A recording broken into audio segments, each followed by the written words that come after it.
Dodge! Amy yelled out as Ben jumped to the side. A boulder falling from above landing where he was standing only seconds ago with more on their way down as they rushed back the way they'd come. As they kept trying different paths, 5 having been dead ends, with the only 3 exceptions being the lava, the raining boulders coming down around them on the one they'd just tried, and one in the middle having the ground fall away beneath them, Amy jumping back in time and Jake only being saved by the fact that he could use his magic to fly, even if he seemed uncomfortably shaky for having to pull it off in a split second. So we have one direction we haven't gone yet. What do you think the odds are that we just haven't gone down the right one yet? Hey, you can roll a die and keep getting ones. It happens, Jake said optimistically, confident that they were on the right path after exhausting all the others. His companions seemed less sure but went along anyway, not seeing much other choice as Ben did his best to make a mental map of all they'd gone through so far, not wanting to end up lost if anything happened. It was when they arrived at the hall's edge that they felt a change before they saw it, the ground shaking as they stepped through Jake's portal when the walls on each side of them changed, not letting lava pour out of them like they had the last time, but instead stepping out, taking the form of 2 stone giants, reaching out to attack as they did. By this point, Jake was ready with the portal spell on his fingertips, opening it up for them to escape, but before they did it was Yuzu who acted, holding her staff forward and firing a spell Ben didn't have the context to recognize, even if its effects were apparent. As it expanded forward, the raw power of a soul mage behind it, both statues were hit, with the effect being instantaneous. The moment they touched her mana, they collapsed to the ground. Enough force behind their fall to almost knock Ben off his feet, as Amy pat the blue girl's back while Jake cheered. Woo! Looks like we can keep going forward then. Let's get going. It was Ben who stopped them, casting a look to the soul mage as he spoke up. How did you do that? I could feel the life mana within them, so I blasted it away.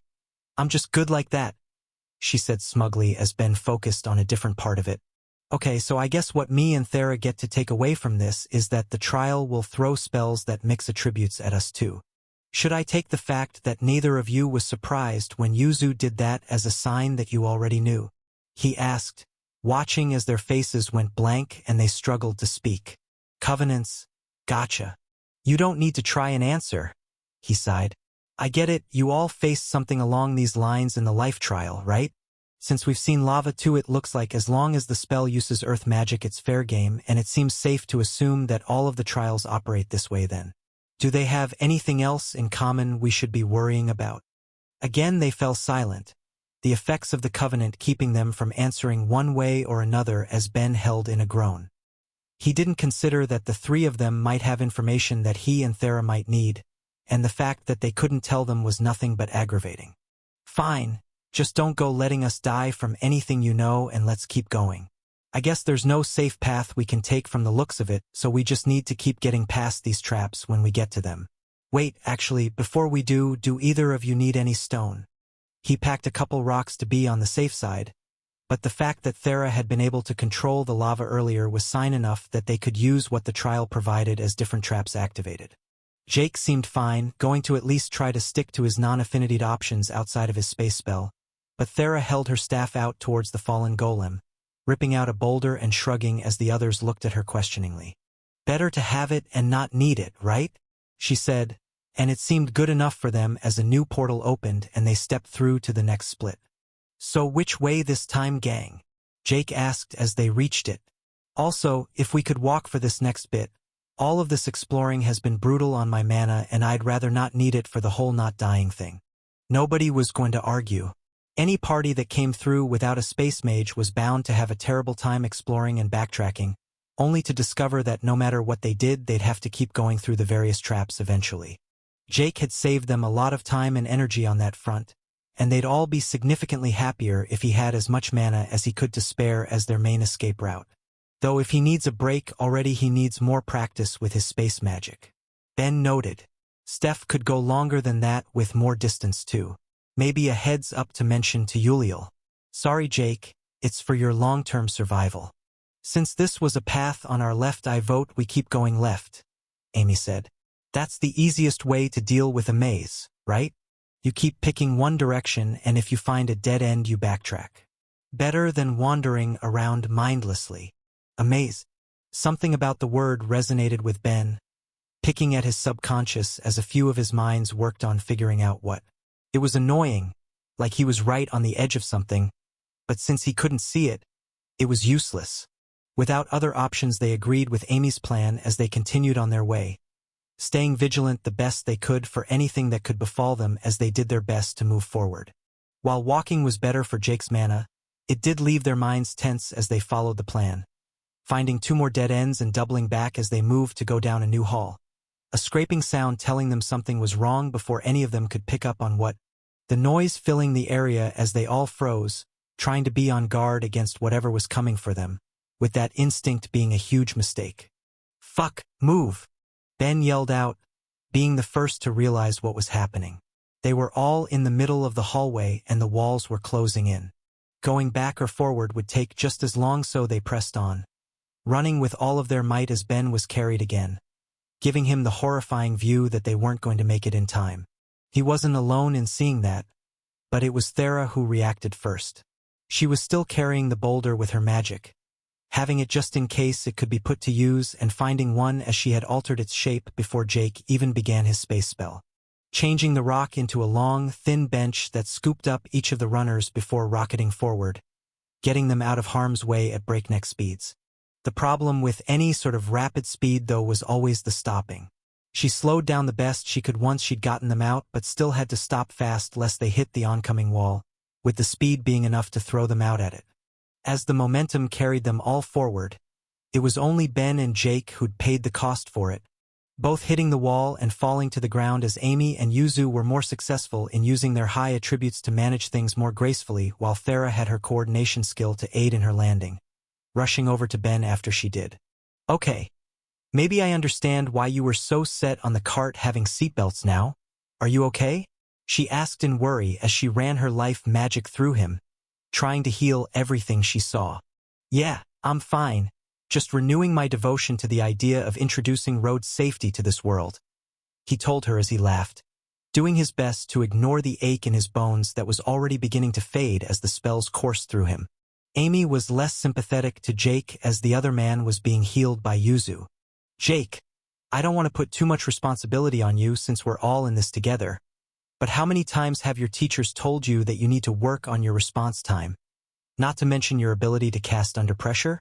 What do you think I'm going to be telling them if we get out of this?" But you see on that I'm safe," he said happily. "God bless Covenants, keeping all of these little embarrassing details a secret."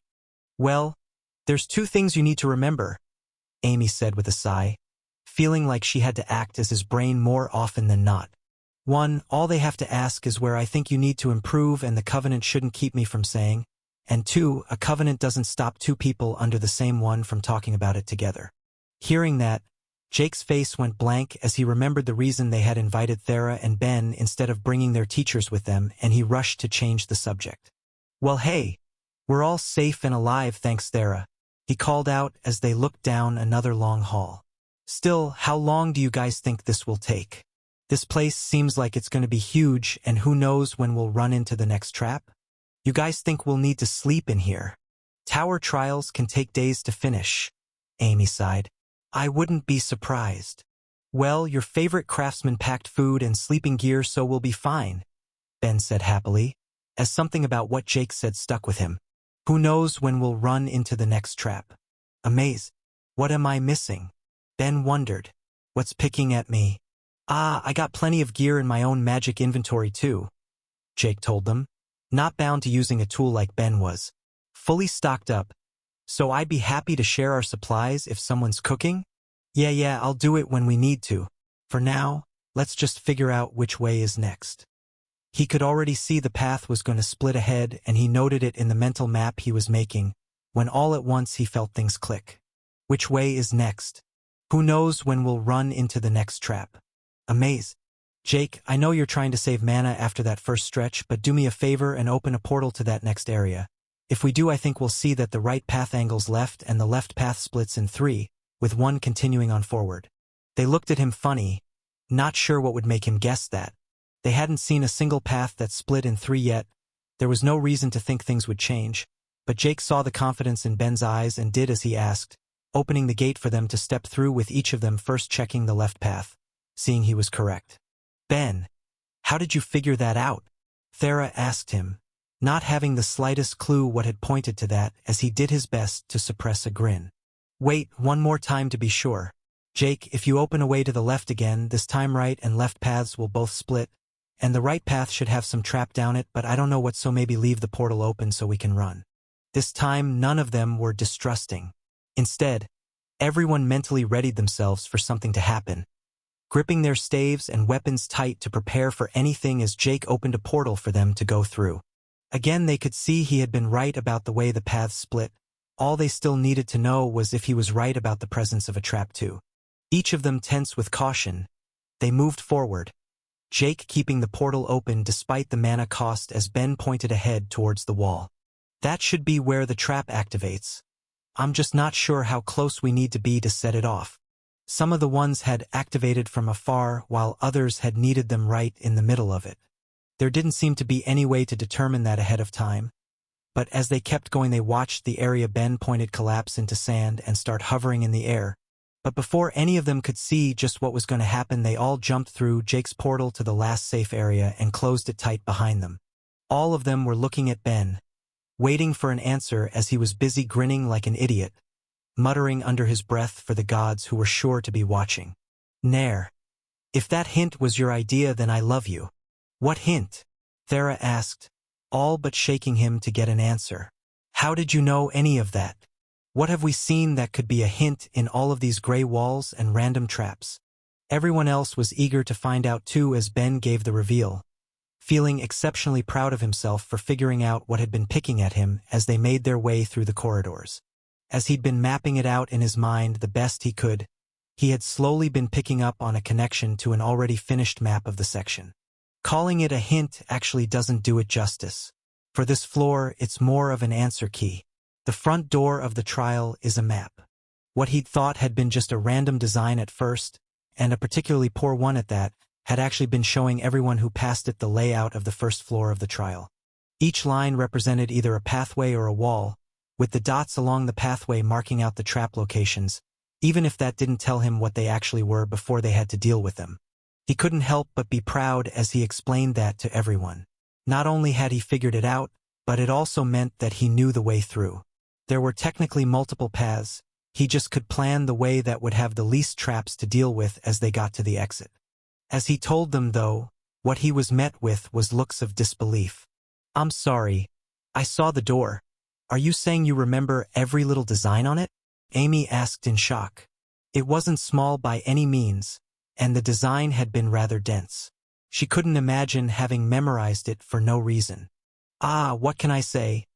I have a high intelligence attribute, and when you have as many minds as I do kicking around, it's easy enough to remember the finer details.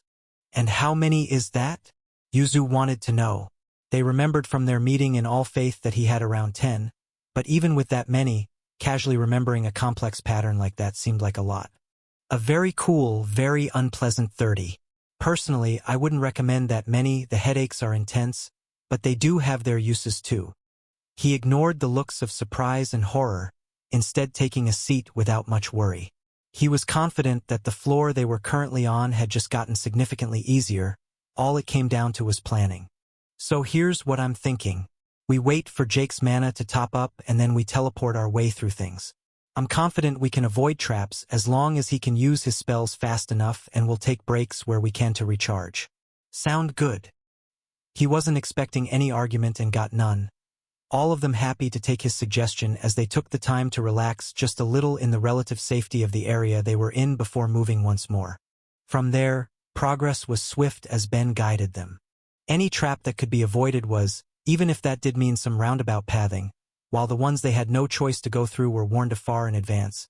Ben telling Jake exactly where he would need to open portals to let them slip past danger in quick succession. All of them on guard for those split seconds between safe areas as they all moved as fast as they could until finally they got to the first exit. A door before all of their eyes as Amy stepped forward and pushed, each of them walking through to the rest area between trials. It took a moment before any of them really believed it, but when they did, cheers went up. As rough as it had felt in the start, they'd got through easily by the end, the journey being safer than any of them could have hoped thanks to that single hint at the entrance for them. It was Jake who broke the celebratory mood first, dragging Ben to the next door. "Come on, smarty pants. Tell me you see something helpful here too," he said as if Ben had any other choice than to let him down. "Unless those symbols are a hint too, I don't think there's anything to take away from this one man." The door to the next section lacked the pattern of the one on the entrance, the only thing in common being the 11 symbols on its front, with the mountain representing earth magic being the largest at the center. All it told him was that they were in the Earth Tower, but as he watched his friend deflate, he patted his back, giving him the bit of good news he had.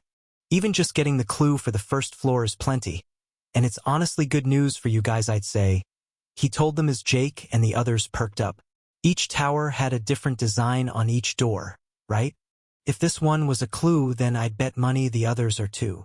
Amy looked like she realized something but kept silent, likely having no choice if she'd made a connection between the door of the Life Tower and its first floor like Ben suspected she did, while Jake seemed a mixture of sad and determined. "Okay, I'll do it," he groaned. "When we deal with whatever trial we're diving into next, I'll spend however many days I need to trying to memorize a stupid door." It sounded terrible and daunting to him, the sort of exercise he'd want to avoid at all costs if it didn't mean he'd be improving his chances of avoiding an untimely death. But Ben could only try and fail to keep from looking at him like he was an idiot. "Or just get an artist to draw what the doors look like for you, and bring them in when you go."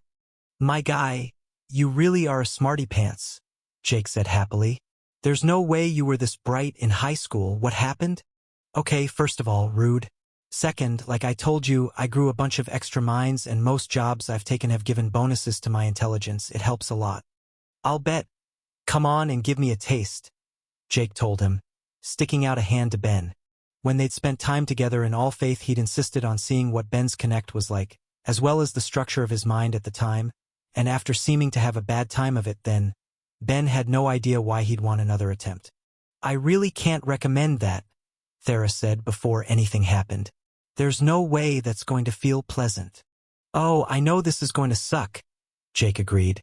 "But it's not often you get to experience a mind like that, right? So come on, we're in a safe area. It's fine." Ben did his best to ignore the comments about how unpleasant it would be to interact with his mind, instead grabbing the man's hand. "Just don't vomit, okay? If I don't hide a bunch, people always look like they're gonna barf, and I have feelings too, you know. But also this will be my first time letting someone experience my very, very cramped head since my mind split, so maybe we should also get our 2 lovely healers at the ready just to be safe." Hearing that, both Thera and Yuzu stepped forward, ready to cast whatever they had to as Ben opened the connection. Realistically, he wasn't actually that worried.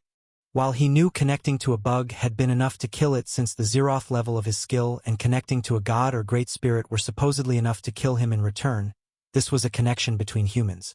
Admittedly, it wasn't going to be pleasant for the other man, but it wouldn't be life-threatening, so without further ado, he activated his skill while watching Jake's face. It took a respectable 1 second for him to pull away, pressing his hands into his eyes as he went to lie down, both Thera and Yuzu working on healing him immediately as Jake complained. "Holy crap, man, this hurts so much. Why does this hurt so much? Why do you hurt so much? I feel like I just felt 30 headaches at once." "Ha, yeah, I'd say you get used to it, but you really don't," Ben told him.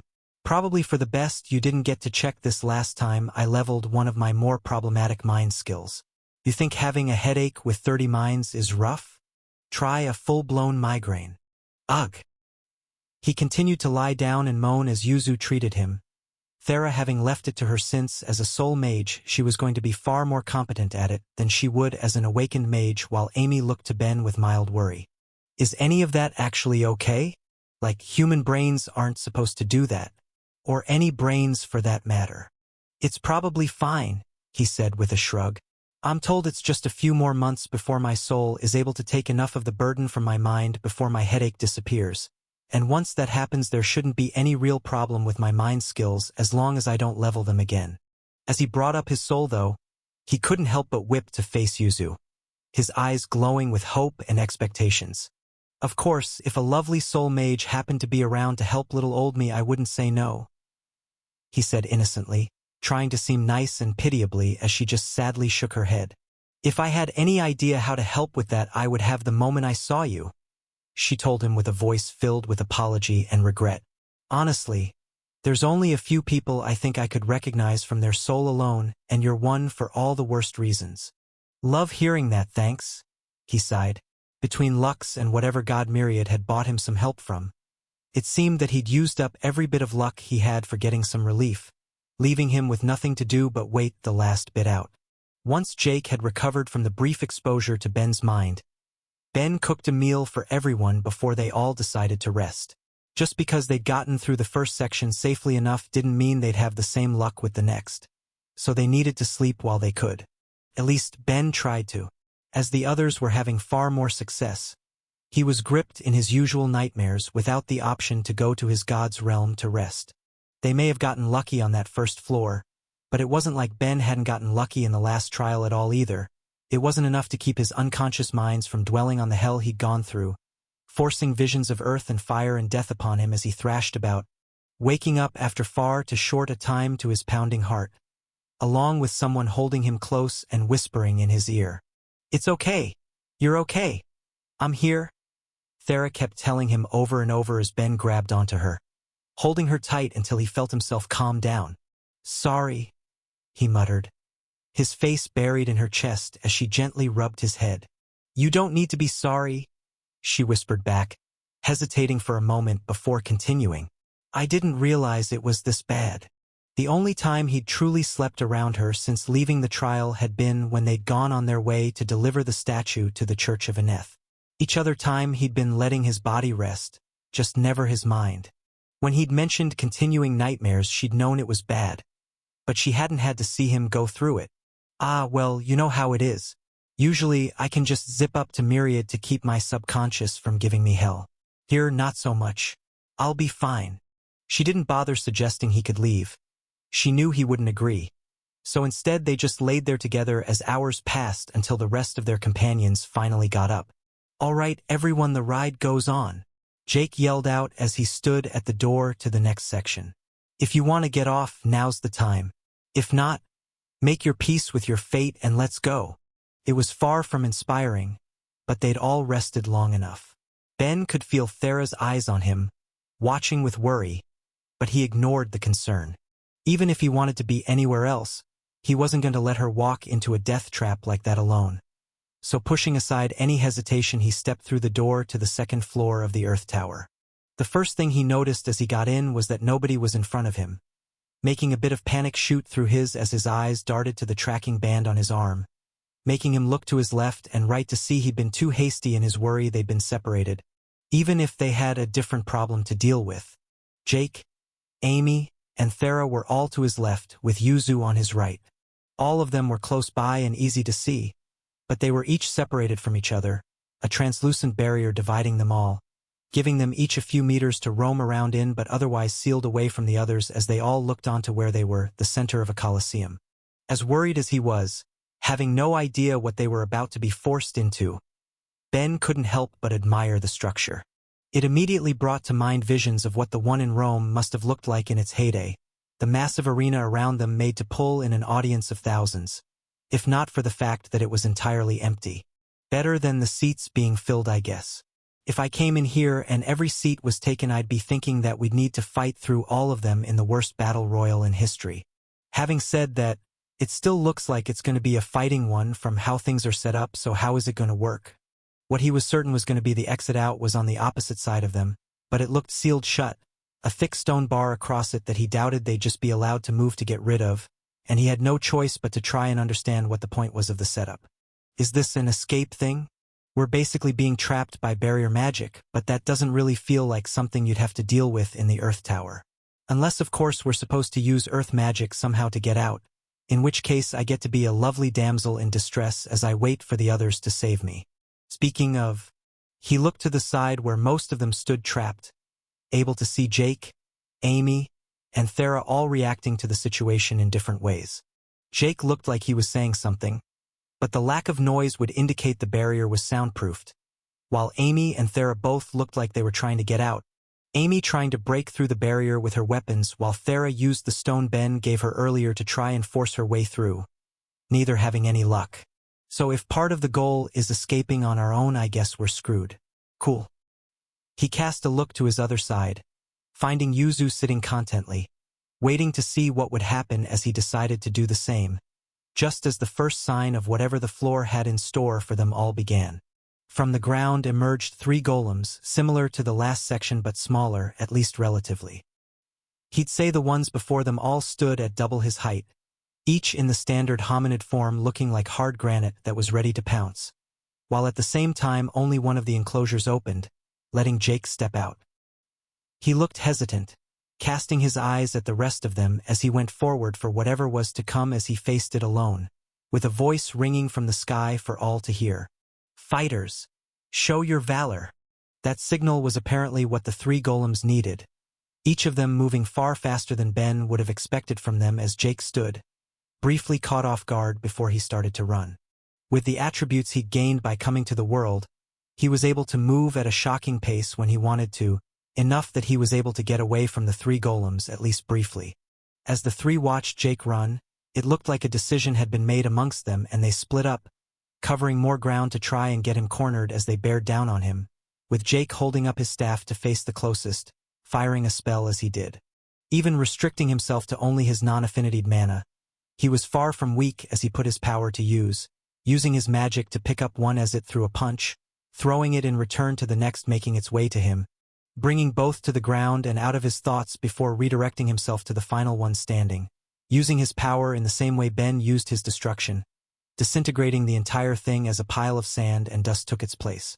Thinking he was done, he turned back to the rest of them, giving them a confident thumbs up before his look turned to confusion as he watched them all screaming at him. Only a second before he was tossed through the air.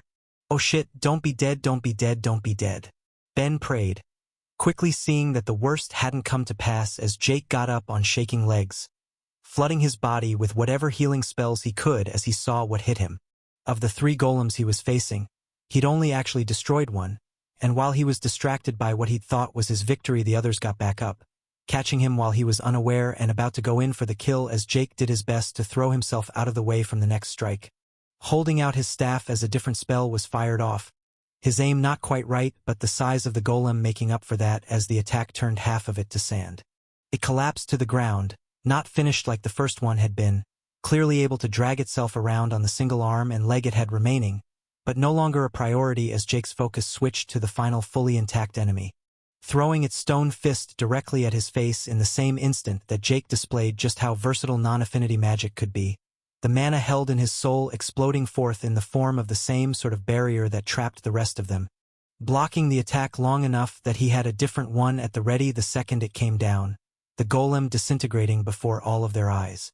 Far more humbly than when had thought he'd won only minutes prior, Jake destroyed the last golem as it crawled around on its 2 remaining limbs, standing guard to wait for anything else as the sounds of cheering came up from the empty stand, a voice calling out his victory. With victory comes well-earned pride. Would the competitor return to their area to await the next match? The destroyed golems disappeared into the ground as Jake looked about, the area he'd been kept before still open as he picked up on what was expected of him, going back in to be sealed away to watch as the next fight would begin. Okay, this seems annoying but doable, Ben thought to himself after observing all of that. If we each need to be proving we can fight against 3 golems like that, then I can definitely handle it with the tools I have on hand. It might suck a little, but I can definitely manage. As if to eliminate that bit of confidence Ben had for what was to come, he and the others watched as new golems rose up from the ground. Not 3 like last time, but 6. Okay, this might actually get kind of bad. His worries for whatever the future held were put on hold though as Amy stepped forward, her turn next as the same announcement for Jake went up for all to hear. Fighters, show your valor. Unlike Jake, Amy knew what she was getting into and rushed into the thick of things. The weapon Ben had made her held in her hands taking the form of a spear drenched in her mana, the effects of her augmentation skill clear even without Ben's mana sense as it looked flooded with a bright energy. Ben would have thought it would be a terrible matchup, a weapon user going against a slab of stone, but Amy was quick to prove him wrong, the spear in her hand sliding into the first golem like it was nothing thanks to her power as she quickly switched the weapon's form, turning it into a sword to bisect it before jumping out of the way of 2 incoming strikes. With what happened next, Ben couldn't tell if she'd been incredibly lucky or had planned it, but as she jumped out of the way of the 2 golems throwing their fists at her from either side, moving at the very last second, both golems instead collided, one arm cracking from the force of the blow as the other shattered while Amy ignored them, instead continuing on her attack from where she jumped to, her weapon shifting to an axe as she expertly controlled it, leaving a deep gash through the next one, that while not cutting all the way through, left the bit holding the 2 halves unable to bear the weight of its own stone body for long, with a loud snap as it broke off shortly after. In all of that, she hadn't actually eliminated one yet. If what Jake's fight had shown was any indication, they had to be left unable to continue, but splitting them wasn't enough if their limbs could still be moved. Still, it hampered them to the point that they were basically harmless, with only 2 of them free from damage while Amy seemed to decide to change her attack. Still using the axe, she threw herself away from the one she just split towards another as it tried to punch and dodge, neither connecting as she cut off a leg, bringing it to the ground, unable to stand. With that, there were 3, 2 with damaged arms and 1 in mint condition as they all seemed to realize that she'd keep picking them off one at a time if they didn't work together. And with that came a change in the fight. Moving as one, they rushed at her, the first launching itself from the ground in sacrifice, attempting to crush her but understanding it was more likely to be destroyed as the other 2 rushed in, preparing to go for the kill as she was dealing with the first. But they were all locked into their choices as she did something different. It was the one with the shattered arm who threw itself at her, and rather than attacking it she dodged to the left where the only remaining whole one was preparing to go in with the kill as she switched back to a sword, letting the weapon glide through both the stone fist and torso coming at her as the 2 halves fell on the one that lunged, weighing it down long enough that she could focus her all on the last one standing, switching back to an axe to take off its limbs, leaving every golem in pieces. From there she didn't know what she needed to do to have the fight called to an end, so she did the only thing she could think of, using her weapon to take the limbs off each golem that was still wiggling across the ground, getting rid of any potential to move as it seemed to do the trick, the announcer calling out her victory and letting her go back to rest. So then what's next? Ben couldn't help but wonder. Jake had dealt with 3 golems and Amy 6, meaning he couldn't count on things being consistent for each of them, and he got what felt like the worst answer as the next ones came up. 9 of them, and more interesting was the fact that 2 didn't seem to match the rest. Instead of the hard, granite appearance that the others had, 2 of the new ones seemed like they were made of mud, having a wet look to them as Ben processed what he was seeing. Okay, new types could be bad, but the fact it went up by another 3 is worse. If we all need to fight, then is the last person going to have to take on 15? More importantly, is the order going to keep going like this? He got his answer as the barrier beside him opened, letting Thera step out, with the first being Jake, the second being Amy, and the third her that left Ben confident he would be fourth, with Yuzu taking the last fight. It wasn't ideal. Of them all, he was confident in saying that Thera was going to be the most suited to handle whatever was to come, but at the very least he wasn't going to be last. Yuzu handled the golems in the first section fine, so I guess that will be quick, but am I really going to have to fight 12 of these things? And if Thera got a new type, then I'll probably be getting them too. Ugh. Why is my life already flashing before my eyes? He tried to ignore his worry as the announcement for the beginning of the fight went up, Ben focusing the best he could to see whatever Thera was going to have to deal with, as the fight almost ended as soon as it began. She held out her staff as the announcement was called, and before any golem could take their first step, 7 of them were destroyed. The stone they were made of crushed into a single large sphere as he cheered from where he was being held. There was nothing shocking about it. He knew for this section at least she would be fine, but he couldn't help but worry about the 2 remaining, wondering if for some reason she hadn't been able to use her magic on them. It was a worry that quickly vanished. Briefly, she looked back at him, making sure he was watching what would come next. She had figured out as easily as he had that he would be fighting next, and likely a larger group than she was given, with the fact that she was fighting new golems meaning he was sure to as well, and considering that he was far less equipped to deal with such a thing. She wanted him to know ahead of time what they were capable of as she focused on them and whatever they might do. Ben's belief that these golems had been made of mud was verified a second later, the trial showing once again that it was willing to mix affinities so long as it kept Earth as its base when the golems both acted in 2 different ways. The first of them fired bullets of mud forward, Thera easily deflecting them with her magic, while the second fired itself, the totality of the golem blasting towards her in a powerful stream of water and dirt, only to be tossed backwards in the same instant. Neither of the golems had been damaged from Thera holding them back though. She just waited to see what they would do next. From there, attack after attack was thrown, all of them watching as Thera handled them with ease. Her overwhelming mana and high level of skill meaning that the floor they were on wasn't even remotely a challenge for her. Her only concern being to let Ben see what everything he'd have to go against was capable of, only stopping when she was sure they had nothing left to give. Not only had she witnessed anything they could do, but they had shrunk too, with every ball of mud fired being pulled from the golem itself, costing it some size with each attack that didn't use its full body. Seeing there was nothing left to learn, she cast her magic on the dirt that made them, moving both mud golems so fast they separated from their water, leaving two puddles and piles of dirt on the ground that were both absorbed into the earth as the winning announcement was called out. With victory comes well-earned pride. Would the competitor return to their area to await the next match? Instead of going back though, she yelled back, "Let me take the next match." She tried to show all she could of what Ben might have to face, but she would rather he not have to face anything at all and waited to see if she would get any response. Nothing happening at all until the voice called out again. Would the competitor return to their area to await the next match? Hearing that, she deflated. She had felt hopeful that she'd be able to keep going instead, but the continued call with no change to the stage made it clear that they were going to be stuck there unless she went back to wait, meaning Ben would have no choice but to go. She looked at him in worry, but he tried to give her one of confidence. Admittedly, he wasn't actually feeling it, but he was sure he'd be able to put some of the items and weapons he had to use for his turn, before watching as Thera was sealed back away and gritting his teeth at what had come next. He'd been right on the 12 golems, but there was another change that was plain to see. Thera had helped him immensely by showing off all he might have to deal with going against the mud golems, and like her, he'd been given two to fight as well. He'd been expecting more, but what he hadn't been counting on was that instead of having additional mud golems, he'd been given a new type, lava golems. Nair. Should I take these guys to be your self-inserts here? Ben muttered. They admittedly only kind of resembled the god. Both looked like they were made of lava, but the golems were more barrel-chested like the rest and taller too.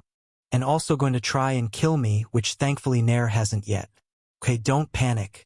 I've got all the weapons on my vest. I think I can handle this without diving into my bag. Maybe. We'll see. God, I really don't want to do this. Visions of his death flashed through his mind, but he did his best to ignore them as he stepped out into the Colosseum and hardened his heart. This was nothing compared to any single stage he'd faced in the dead god's trial. He could do it, he just needed to act. He pulled some items hanging from his vest pockets at the same time he activated the enchantments on his shoes, bringing the barrier up around him as the announcement of the fight rang out. Fighters, show your valor. At those words, Ben moved, activating his items and throwing them from the safety of his barrier as he and the others with him watched what they would do, while the small items each hit and stuck to one of the regular golems that were rushing towards him, only for both to collapse in on themselves seconds later as sounds of stone being crushed rang out amongst the stands. No one watching understood what happened but Ben as he let himself quietly cheer on the success of his version 1 space bombs. The designs had been simple, though admittedly expensive. The enchantments were made the same way as his sticky pads, using a barrier spell to lock onto the target, but in addition to that he had a space enchantment tied to it as well, enhanced with all sorts of other enchantments and made to replicate one of the most dangerous effects he'd experienced in the Dead God's Trial, spatial collapse. It was an effect that had almost mangled his arm when he'd experienced it firsthand, an effect that shrunk the space of an area itself, making all of the matter in it move to compensate, leaving it all trying to occupy the same space with predictably disastrous consequences. Seeing how well it had worked gave him confidence as he pulled two more from his vest as the rest of the golems rushed forward, only momentarily stopped by the surprise attack. Ben's minds worked in a flurry figuring out which to strike at next. With the choice he went for being both of the lava golems rapidly approaching. While fire wouldn't make its way past the barrier he had set up, heat would, and he didn't want to find out what would happen if his barrier ended up covered in the stuff, let alone what else those unknown threats might pull.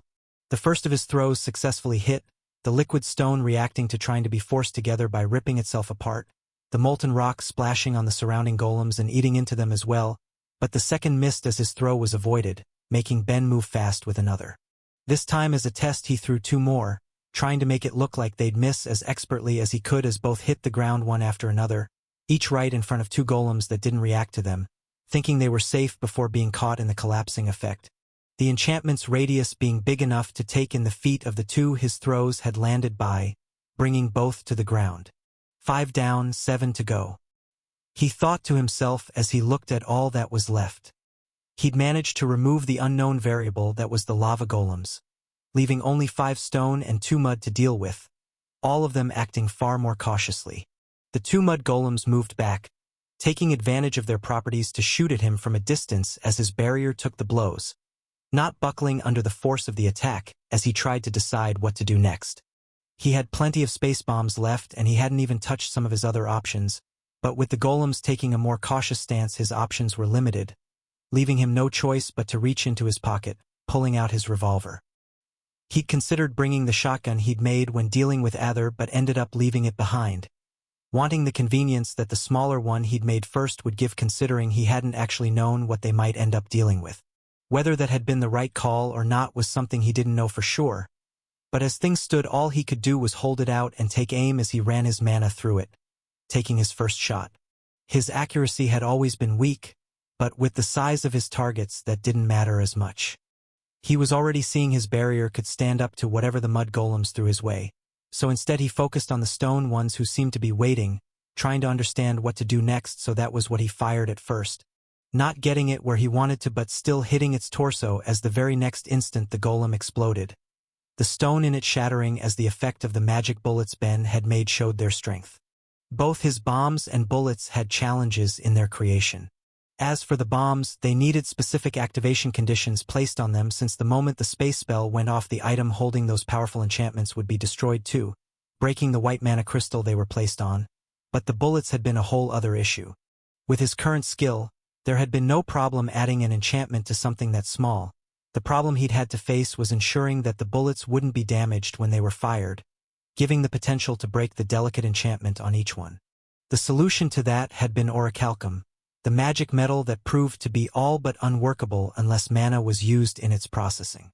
He'd had to carefully hand-make each one with his material magic, shaping the casing of it while coating it in enchantments, creating an internal filling that was thin layers of Morabugel and rainbow mana crystal to power it, and a complex composite material that would sit between the bullet and firing mechanism, not letting the enchantment that acted to shoot it have the chance to act on the orichalcum.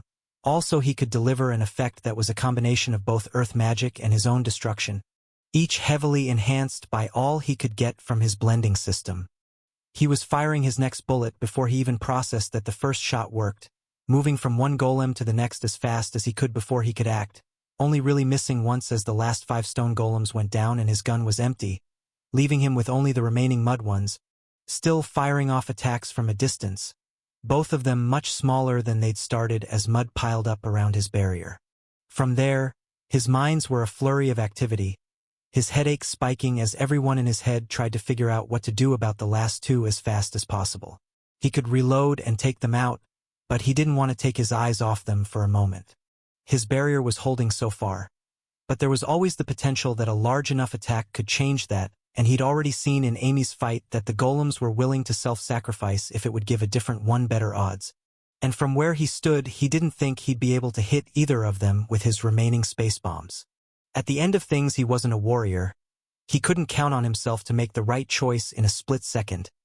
All he could do was hope it wasn't the wrong one as he rushed forward toward them, reaching his hand into his pocket to reload just 2 shots as most of his minds were observing the foes before him, both using the rest of their mass to shoot themselves at him as he let himself fall back to the ground, rolling over and holding his gun out.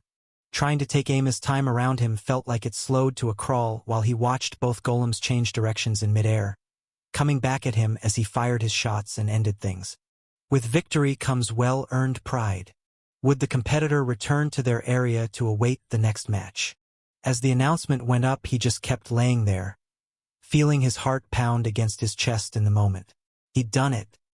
He'd survived the stage through his own efforts and hadn't even gotten injured in the process, and even if there were points he wasn't sure of himself, there hadn't been a single one he wouldn't have been able to come out of in some way, even if he could have ended up hurt along the way.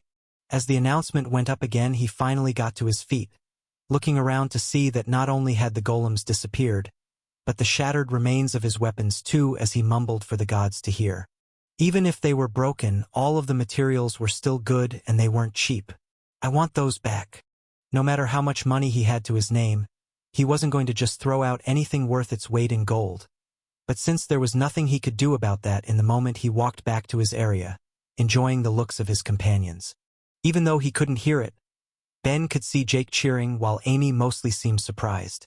Thera looked almost ready to collapse with relief while Yuzu gave him a smile, even if it seemed tinted with an edge of worry. He just smiled back at all of them, looking exactly as happy as he felt as he stepped back into his area, the barrier making it up closing around him while the next set of golems showed up to rear their heads as Yuzu's turn was finally about to begin. Bucking the prior trend of adding 3 more each time, this time there was only 2, adding an extra mud and lava golem compared to what he'd fought against, as he had to wonder if the gods were cutting them a break. Or maybe had gotten the trial to spare the resource anyway, since the result was clear. With how fast she'd handled them in the first section, the outcome seemed obvious, even if she did look nervous as she went out. Her staff was almost shaking in her hands as the match was called to begin. But as Ben waited for it to end with those words, nothing changed.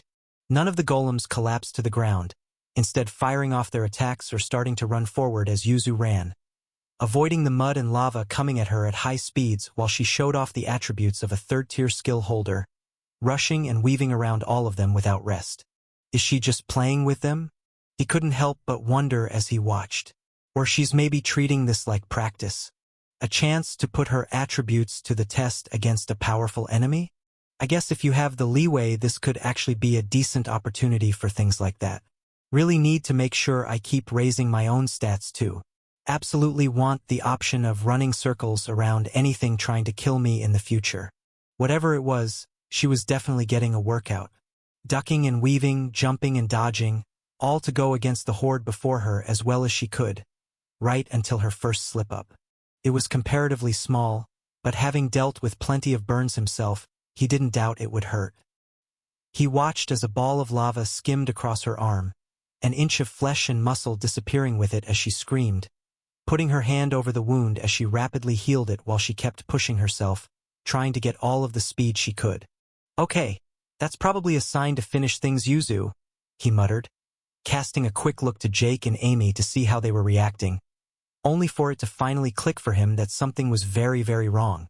Jake was screaming, pounding the barrier with each of his strikes being loaded with spells, all ending impotently against the might of the trial, while Amy was slashing at it with her weapons, the force in her blows that had so easily sliced through the stone of the golems she'd fought being useless, but not keeping her from hitting harder and harder till her hands bled.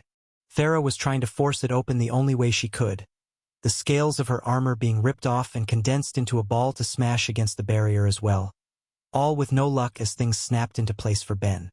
He'd just been assuming that Yuzu would be able to handle this as easily as she had the first time, because he'd assumed that, like the first time, what she was facing were proper golems. Magical constructs given a false life through the combination of earth and life magic. But if he was wrong, if they weren't golems but puppets being controlled by earth magic alone, then that would mean there was nothing she could strip from them.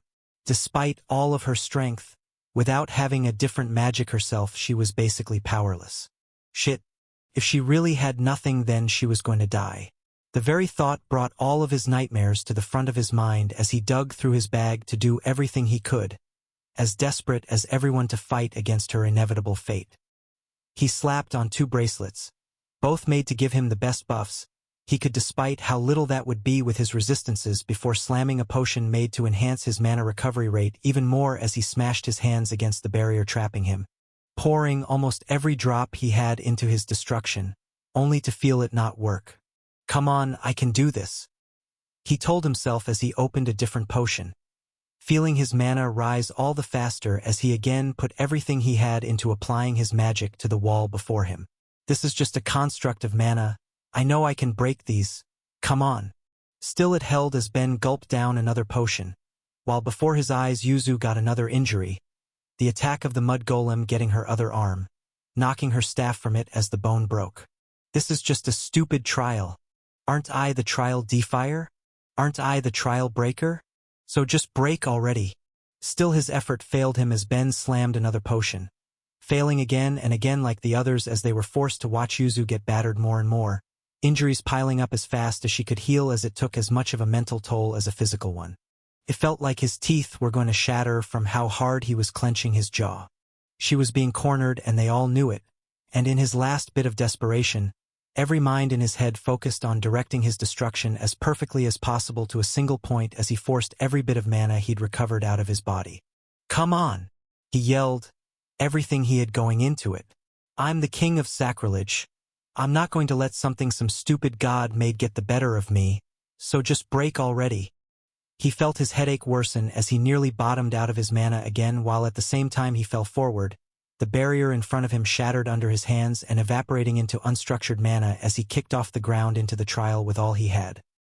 He didn't have time to pick up his bag, nor the leeway to reload his gun as he ran with everything he had, pushing beyond his limits to get to Yuzu, the girl firmly cornered by the false golems surrounding her before it was too late. From the potions he'd already downed and the bands on his arms, he could already feel his mana regenerating as he forced his legs to move faster with each step, pushing past his limits while reaching to his vest for the only things he could grab as he took advantage of the single benefit he had. The section wasn't meant to be challenged by two people at once.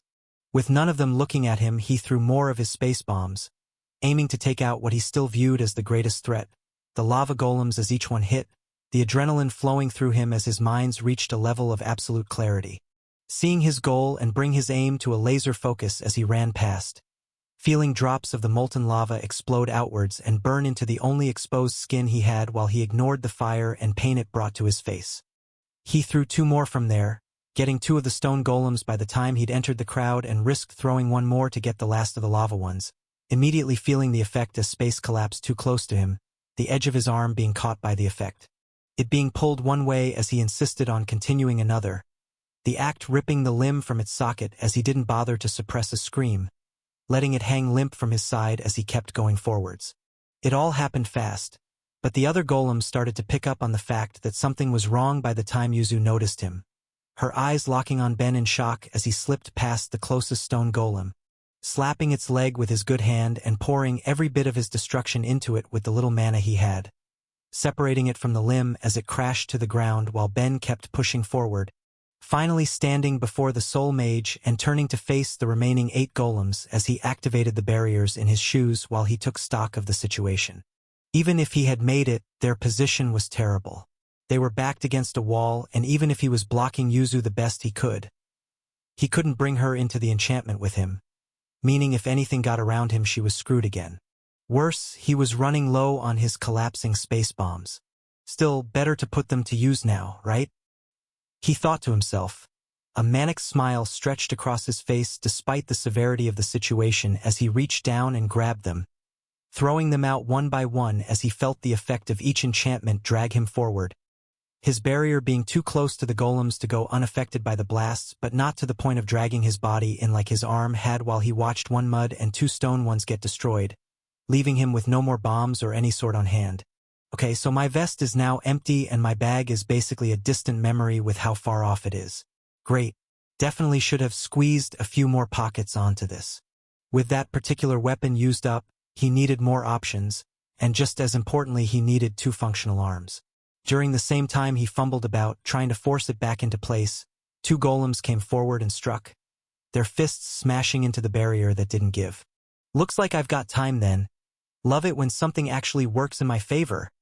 Ben smiled, only briefly getting to enjoy that moment of confidence before he got to suffer through the pain of forcing a bone back into place. Still, he had a lot of experience ignoring pain by then, as well as what felt like very good news. If his barrier would hold against their fists, then he could reload his gun, and he reached into his pocket to do just that, only for his heart to freeze in his chest. Not there. No matter how he fumbled around, he couldn't feel it or the bullets that should have been there, the only option being that it had fallen out in his desperate sprint, leaving him limited choices as the golems in front of him kept pounding on his barrier. It was only a matter of time before something got around him to Yuzu, and I don't even have my bag to help. Oh joy, he thought dryly. In that case, what option can I pull? What do I have in my skills, my person, or... His thoughts drifted off as his teeth clenched, a single option springing to his memories as he considered one more thing he had available to him. His company. Hey Yuzu, on 3 I'm gonna bring the barrier down, and in that instant I need you to give me the most powerful, body-destroying buffs you can. I'll also need you to keep healing whatever damage it's doing to me, so I can fight longer. His time with Greed had cemented his memories of what it meant for too much power to flow through a person, but desperate times called for desperate measures. All he could do was hope that whatever a soul mage could pull off wouldn't kill him on the spot. Wait, don't! That's crazy! She yelled at him, having only a partial understanding of what he'd go through if she did that, with it still being enough to make it a horrible idea. You'll dash. 1. Ben yelled out as another strike hit his barrier, not intending to put up with any argument given their situation. I'm basically going to be killing you doing this, she yelled, trying to get him to change his mind. 2. Another blow struck. Ben didn't know what buffs Yuzu would actually be able to give him. Greed had been able to do everything, but the crab had blessing magic. Yuzu's was built on the properties of life and death, meaning it should only have been able to buff his body, but the fact that she'd gotten to the point that it would act on souls as well meant that in theory she should have been able to do something for his mana on top of that. Not that it mattered. As long as she could keep up with all the necessary healing, he would make do. Ben! 3! He shouted, bringing the barrier down as Yuzu screamed, her mana flooding him in milliseconds with the level of control only a third-tier skill holder could manage. Even if it was still too much, the incredible boost to his power quadrupling his heart rate, only for it to come to a sudden stop a second later. He felt all of it, the power flowing into him making time drop to a standstill as he watched another blow come from the closest golem, Ben shifting to avoid the attack at the same time Yuzu restarted his heart, before he slammed his hand into the limb, unloading every bit of mana he had to use for his destruction, getting a bigger effect than he could have dreamed. Before whatever Yuzu had done, he'd been able to separate a limb at the cost of most of his mana, but now the entire golem turned to sand under his touch, telling him all he needed to know about whether a soul mage could buff that particular attribute. The pain was nearly unbearable as he felt his heart stop again, only to start a split second later, Yuzu healing all of the damage she'd caused before it could leave him a broken husk. He didn't know how long he could keep going like that though, so he needed to make every second count, kicking off the ground with more power than his body had ever dealt with, only meaning to get to the next closest golem but smashing into it instead.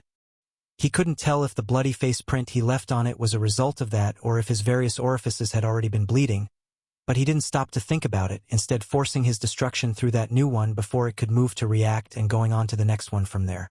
After that it was down to 3 and 2 for what was left. The 3 mud golems throwing caution to the wind as they sent an onslaught of their mud at him, each of Ben's mind paying attention to a different one, moving his body out of the way from the attack by a hair's breadth as his muscles and tendons tore under the force they were under as he got his hands on 2 of them.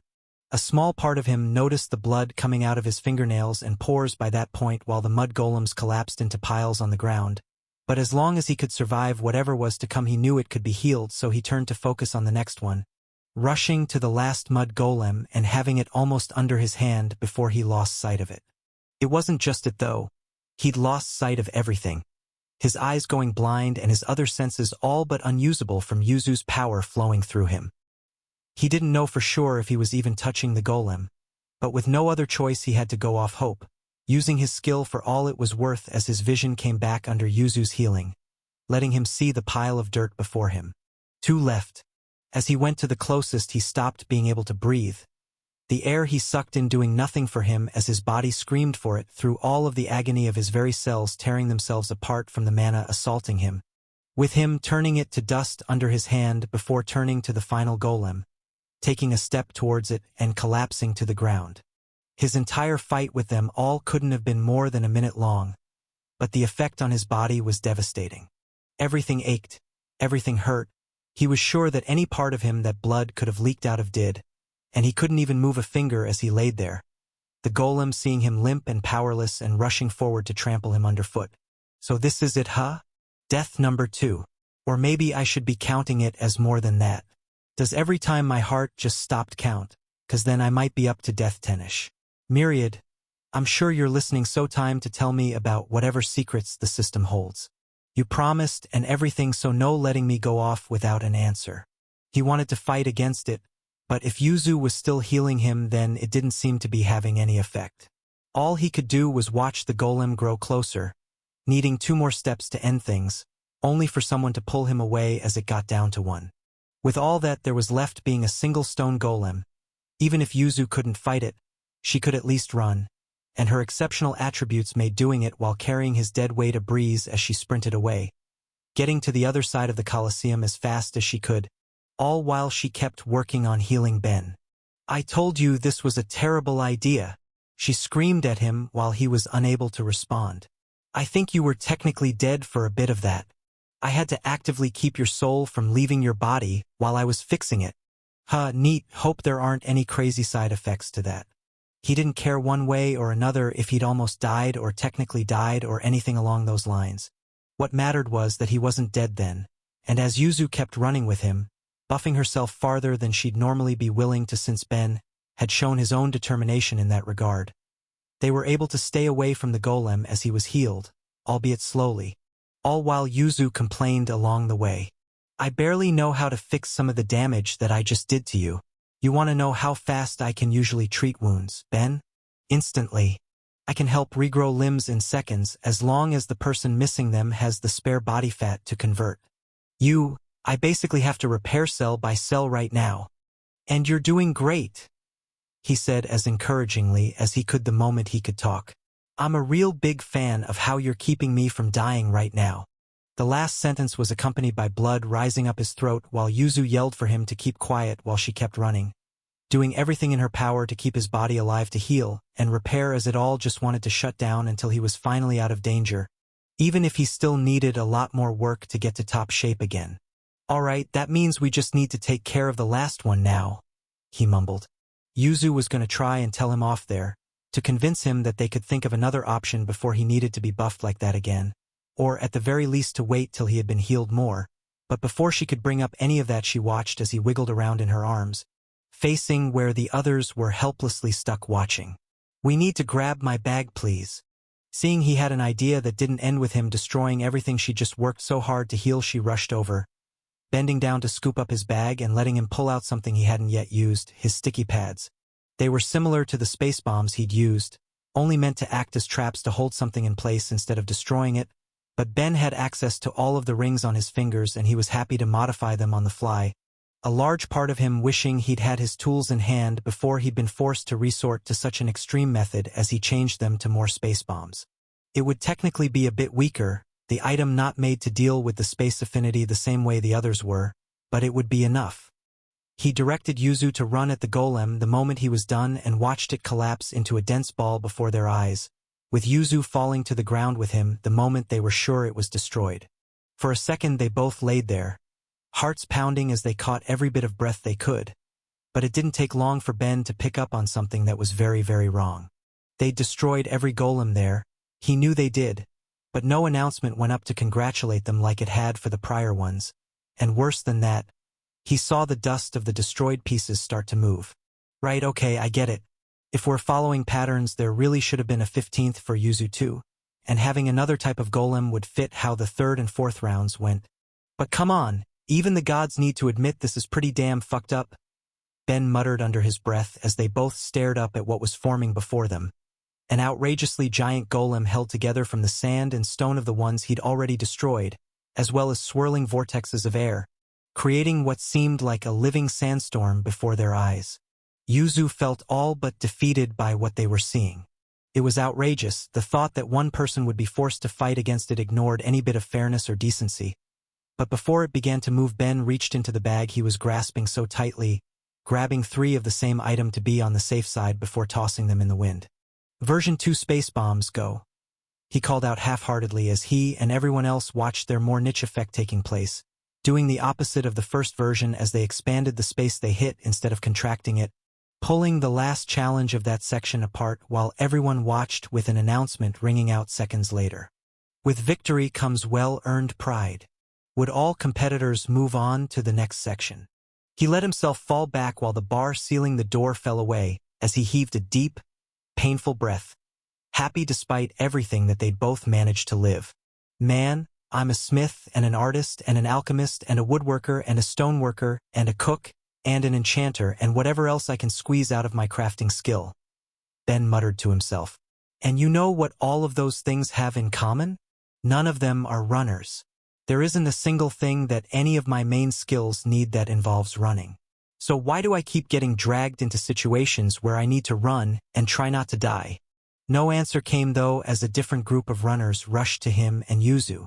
Their friends, finally free of the barriers trapping them, booked it to their side as Amy and Jake all but tackled Yuzu as she was healing him while Thera took over, holding him tight as she did. She didn't say anything, having no clue what she could say to that. He'd been the only one able to get out, and if he hadn't then Yuzu would have died sooner than later. But she felt the sight of him broken and bleeding seared into her mind while he was content to lay against her. Am I good to stand, Doc? He asked her as positively as he could, having no idea just how ghastly it looked with his face so covered in his own blood. Maybe barely with support. Cool. Then what do you say we finish up treatment in our lovely little rest area? 'Cause I don't really want to have to stick around longer than I have to. He tried to put his feet under him but felt them want to give away immediately. The only thing letting him stand being Thera's support and Jake who rushed over, for once not saying a word as he put Ben's arm around his shoulders to help him up. Ah, wait, one dash. His words were cut off as he felt himself heave, what he thought was vomit rising up his throat being even more blood as he avoided Thera's gaze, instead turning to Yuzu. Should I be worried? I already healed the injury that was making your stomach fill with it, so it's not a problem. Even as she said it though, she couldn't stop from staring at the puddle on the ground while Ben just accepted it, going back to what he was trying to say. I need my gun. It should still be laying around here. You all go ahead and I'll look for it. Amy told the rest as they started to move, carrying Ben through the door to lay down. As he was being healed by both Thera and Yuzu, everyone was silent as they processed everything that happened. For a moment, both Amy and Jake had thought they'd have to helplessly watch Yuzu die while it was Ben who'd needed to destroy himself to keep her safe. Yuzu was dealing with that same fact. Since coming to the world, she'd never once felt powerless. The fact that she just had scared her. It was only once they were out that she couldn't help but think of what alternatives she might have been able to manage if she'd only been willing. Ben had been able to put his body and life on the line to ensure they could have lived. Even if she didn't have a magic she could have used to help, couldn't she have buffed herself in the same way? Her attributes were great enough that she could have gotten far more power than Ben would have without a result quite that damaging. Surely there was something she could have done. Thera just kept quietly focusing on healing him, her mind going back to what she just had to witness again, and again as she couldn't escape from understanding in a far realer way what he must have gone through when he'd been trapped in the previous trial, and what he was now risking again because she had decided to challenge this one. By the time both girls were done, he was just a little thinner, the bit of body fat he had being converted to replace the blood he'd lost as he alone was able to move past what happened relatively easily, it being just another injury to the many he'd had since coming to the world. All right, I need to eat something so I'll cook in a bit, but for now I'm going to wash up so mind your eyes. I'll cook, Thera told him, still grappling with what she'd just seen. You just relax. He gave a nod, happy enough to be free of any cooking duties as he went to the corner of the room and stripped down, pulling some water from his bag as he washed the blood away. Without a door to block any nearby eyes, he couldn't help but feel a bit awkward about it. But the sticky, flaky feeling that coated him was a bigger priority as a potential distraction from whatever would come next that he wasn't willing to put up with for longer than he had to. By the time he was as clean as he could manage, he tossed aside the clothing he'd been wearing, pulling new ones from his bag as he was content with the fact that he'd be abandoning the old ones before walking to the others, all of them with their backs to him to give him some privacy. All of them still silent as Thera heated up some food from Jake's inventory in a fire the Archmage was producing before handing out plates. You guys can talk, you know, Ben told them. Come on. I know the last section was rough, but we lived. Remember that little speech I was made to give? Straight up spat in the eye of any god who made that death trap. and in turn got absolutely ripped off. I saved one of the world's 2 soul mages. Why didn't I complete my quest for that? It was Amy who broke the silence, looking him in the eyes as if trying to understand something. Ben, you almost died. Yuzu would have if you weren't here. I don't think we can be so casual about this. Why not? He asked, this time looking at her with confusion instead. This is a trial, people die in these all of the time, and that's for the standard ones. Sure, I'm going to have another nightmare to add to my collection, but I came here expecting this, didn't you? His question was met with silence. While Thera had been prepared to an extent, having remembered some of the more life-threatening times in the trial of Analia, the other 3 were a different story.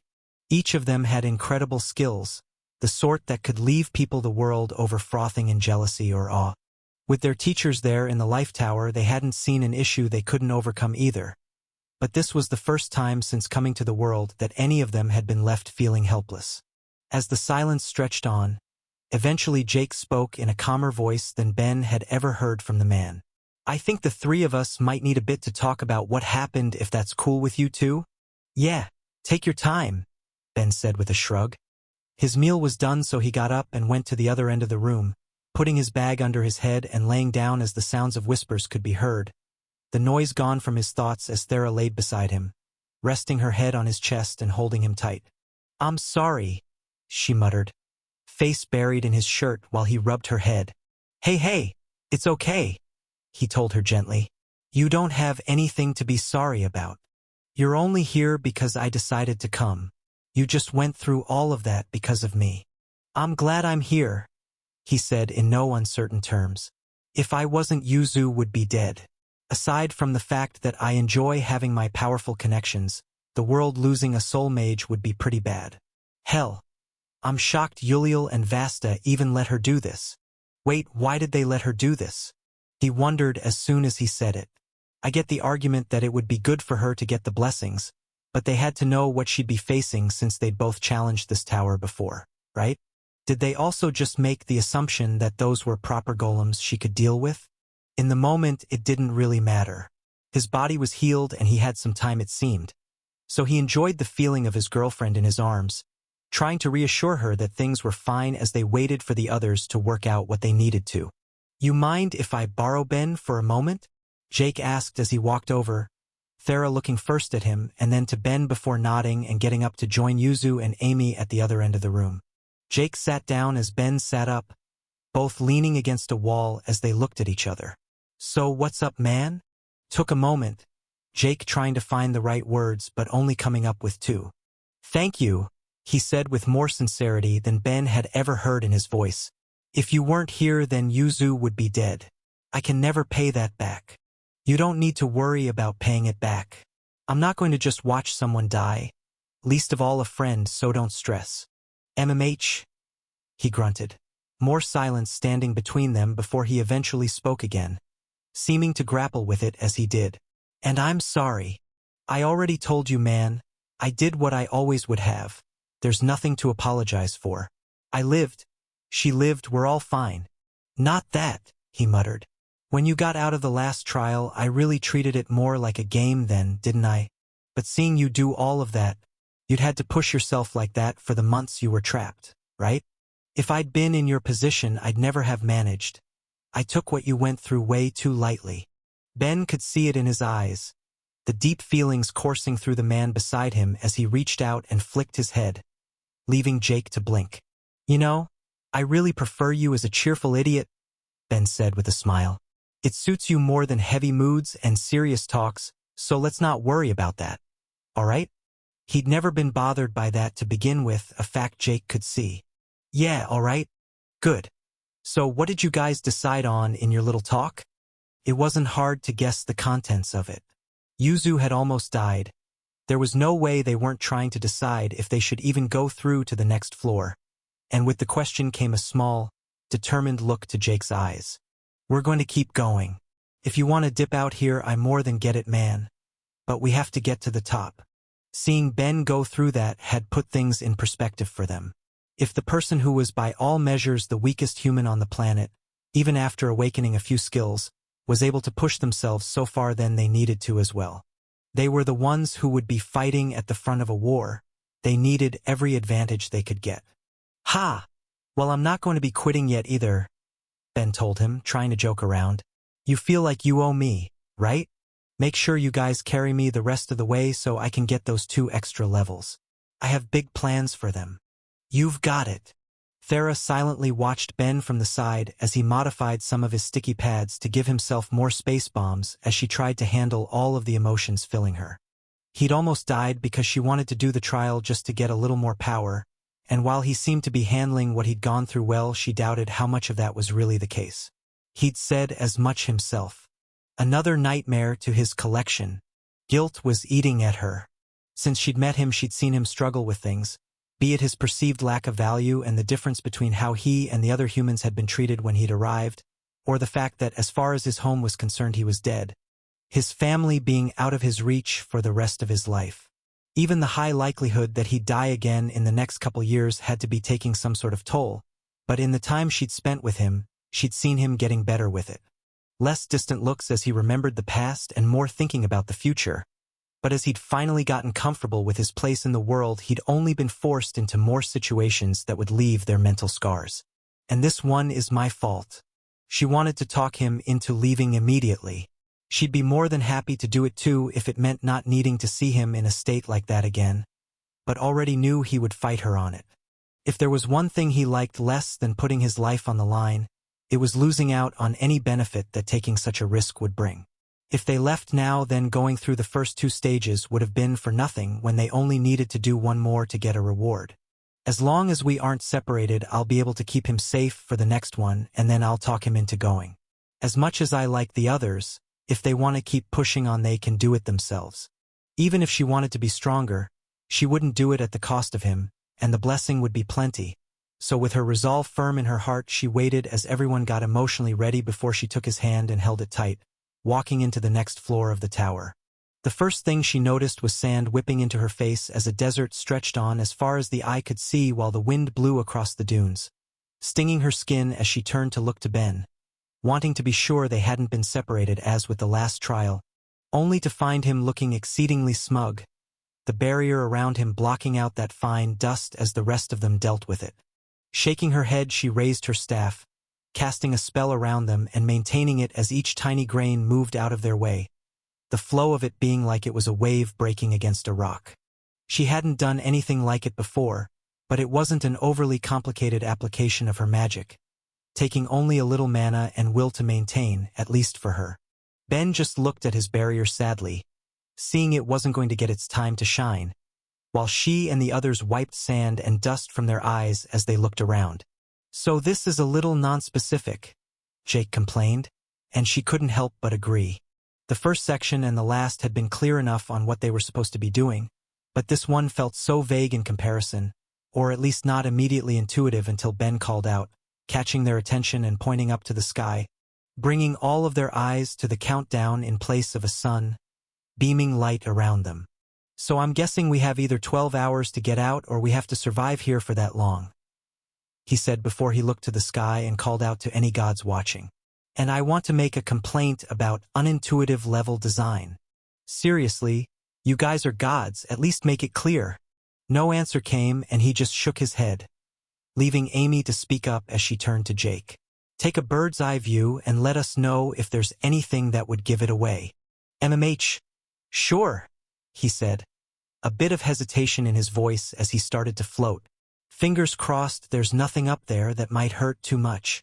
They watched as he rose higher and higher, Thera trying to be ready in case there was anything up there worth worrying about, but soon enough he came back down and shook his head. Just sand as far as I could see. If there is anything other than that, it's either too small, too far, or too buried. She wasn't sure what to make of that, but the grimace on Ben's face was clear. If that isn't a time limit to escape, then it's one to survive, which means things might get pretty bad. While the weather wasn't desirable, it was manageable, at least for the time being. Even if the floor was built to be a desert, the heat wasn't actually too bad and the light wasn't blinding. As things stood, the only thing they had to deal with was the sand, and she was managing that for all of them easily enough, and with the 2 options being walk or wait, They elected to wait, standing on guard for whatever would happen. Thera, finding standing on the loose sand to be annoying, as well as unstable in the event anything did end up happening, moved to change it, using her magic to meld and compress all that was under their feet into a solid platform to wait upon, only for her to feel the smallest of changes off in the distance as her earth sense did its job. As a passive skill, it was easy enough to ignore. It gave her an innate feeling of where there was earth around her, with the answer to that usually being down, but it had shown its uses in the past. It let her pick up on stone apes swinging from tree branches previously thanks to the creature's natural mineral plating, and while it was a bit hard to tell as things currently stood, she believed it was letting her sense something moving through the ground toward them as she went on the alert and held her staff at the ready as a creature exploded from the ground. Twice as big as any of them with a long, sleek body, it stretched out its metallic claws as it shot through the air, only to be taken out that same instant as her magic pulled the sand with all of her force, shooting through its head and leaving a body collapsed on the ground before anyone else could react. "So I guess that means a combat one," Jake muttered as Ben pulled everyone's eyes back to the sky. "And looks like another clue of what we're dealing with has decided to reveal itself." Beside the countdown was a new number, 100, giving no more context but more to speculate on as they stood on guard. "Think we'll need to be fighting 100 of those?" Amy wondered as she looked around for anything else that might come their way. "If we're lucky," Ben grumbled. Alternatives already swarming through his head and none of which he liked. It only took a few minutes as they all pondered just what the floor was going to hold when Thera felt something again. Two somethings in fact, both burrowing through the sand and approaching from the other side as the first while she prepared to take them out, only stopping as Jake yelled out, "Wait! These ones are ours!" He wanted to get better, so he needed the practice, same with Amy, so they both watched where Thera pointed as two more of the creatures jumped out as they tried to attack. Jake held out his staff and Amy altered her weapon to take the form of a club. As both creatures' claws gleamed in the light as they lunged, she didn't know what happened. It looked like Jake hadn't even used a spell while Amy's weapon passed through the beast she was trying to take on harmlessly, leaving them both to jump out of the way at the last moment, narrowly avoiding their claws and leaving Thera to act as sand came in from both sides to stab at the creatures, leaving two more bodies with them as they tried to understand what went wrong. "Shit!" was the first thing any of them said as Ben looked to them, then back at the sky. "Double shit. Looks like I'm probably going to be useless this round. Sorry guys. And mind sharing with the Class Y?" Amy asked as she looked at her weapon, wondering just why it had failed her. "Based on how things just didn't work out at all there, I'm guessing they have magic nullification, which is just super unfair and means that my enchantments won't work at all. Also, depending on how big the next group might be, I'd say this isn't looking super good either."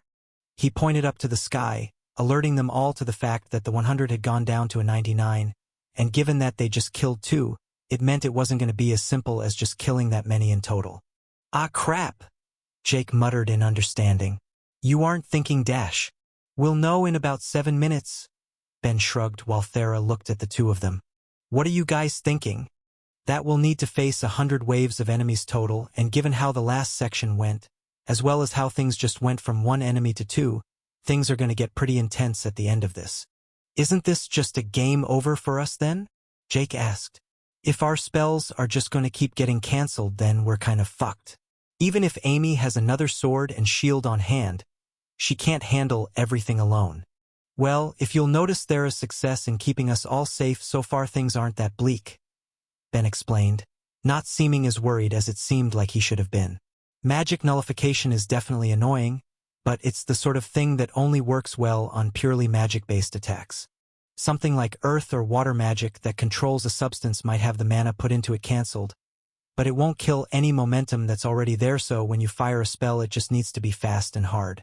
Honestly, it's manageable enough that I can only expect things to get worse. And only a few minutes left, so stay on your guard everyone. Me and Yuzu should probably keep out of the way while you all keep us safe." It seemed like he was trying to be cute about it, but Thera couldn't help but worry.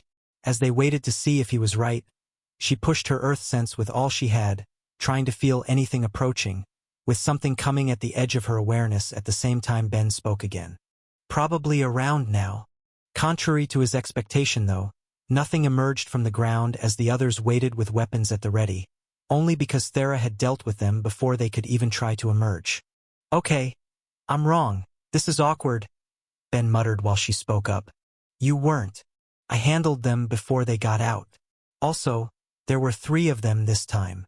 MMH, like that even less, he grumbled while Amy turned to them. Okay, if the number is just going to keep going up, then can we count on you for the time being, Thera? We'd probably be better waiting till it becomes more than you can handle. You got it. By that point, she'd planned on taking on all she could anyway. Her magic was powerful enough that she could put enough force into any attack that canceling it would be meaningless. And the fact that she could sense them burrowing through the ground was enough of a benefit that there was no reason that the others should need to do anything. She understood in principle they needed whatever practice they could get, but Thera wouldn't put that need above their safety. From there, things moved uncomfortably smoothly. For the next 20 rounds she had been able to keep up with everything she'd felt, even if it did leave her mind a little strained as she pushed her sense to feel everything around her, while the others waited, each feeling a bit of guilt for how little they'd been contributing, even if it was better in the long run. It was a strategy that left them not even seeing the creatures, keeping bodies from piling up around them as the sand blew all the harder outside of the area she was blocking off. But for the 10 after that, she couldn't help but feel the strain of her limits being pressed as she tried to deal with enemies coming in from all sides. I can do this. Just a bit more and then I'll have to start letting some through. She wanted to handle as many as she could. The more she could take, the less risk there was to everyone else.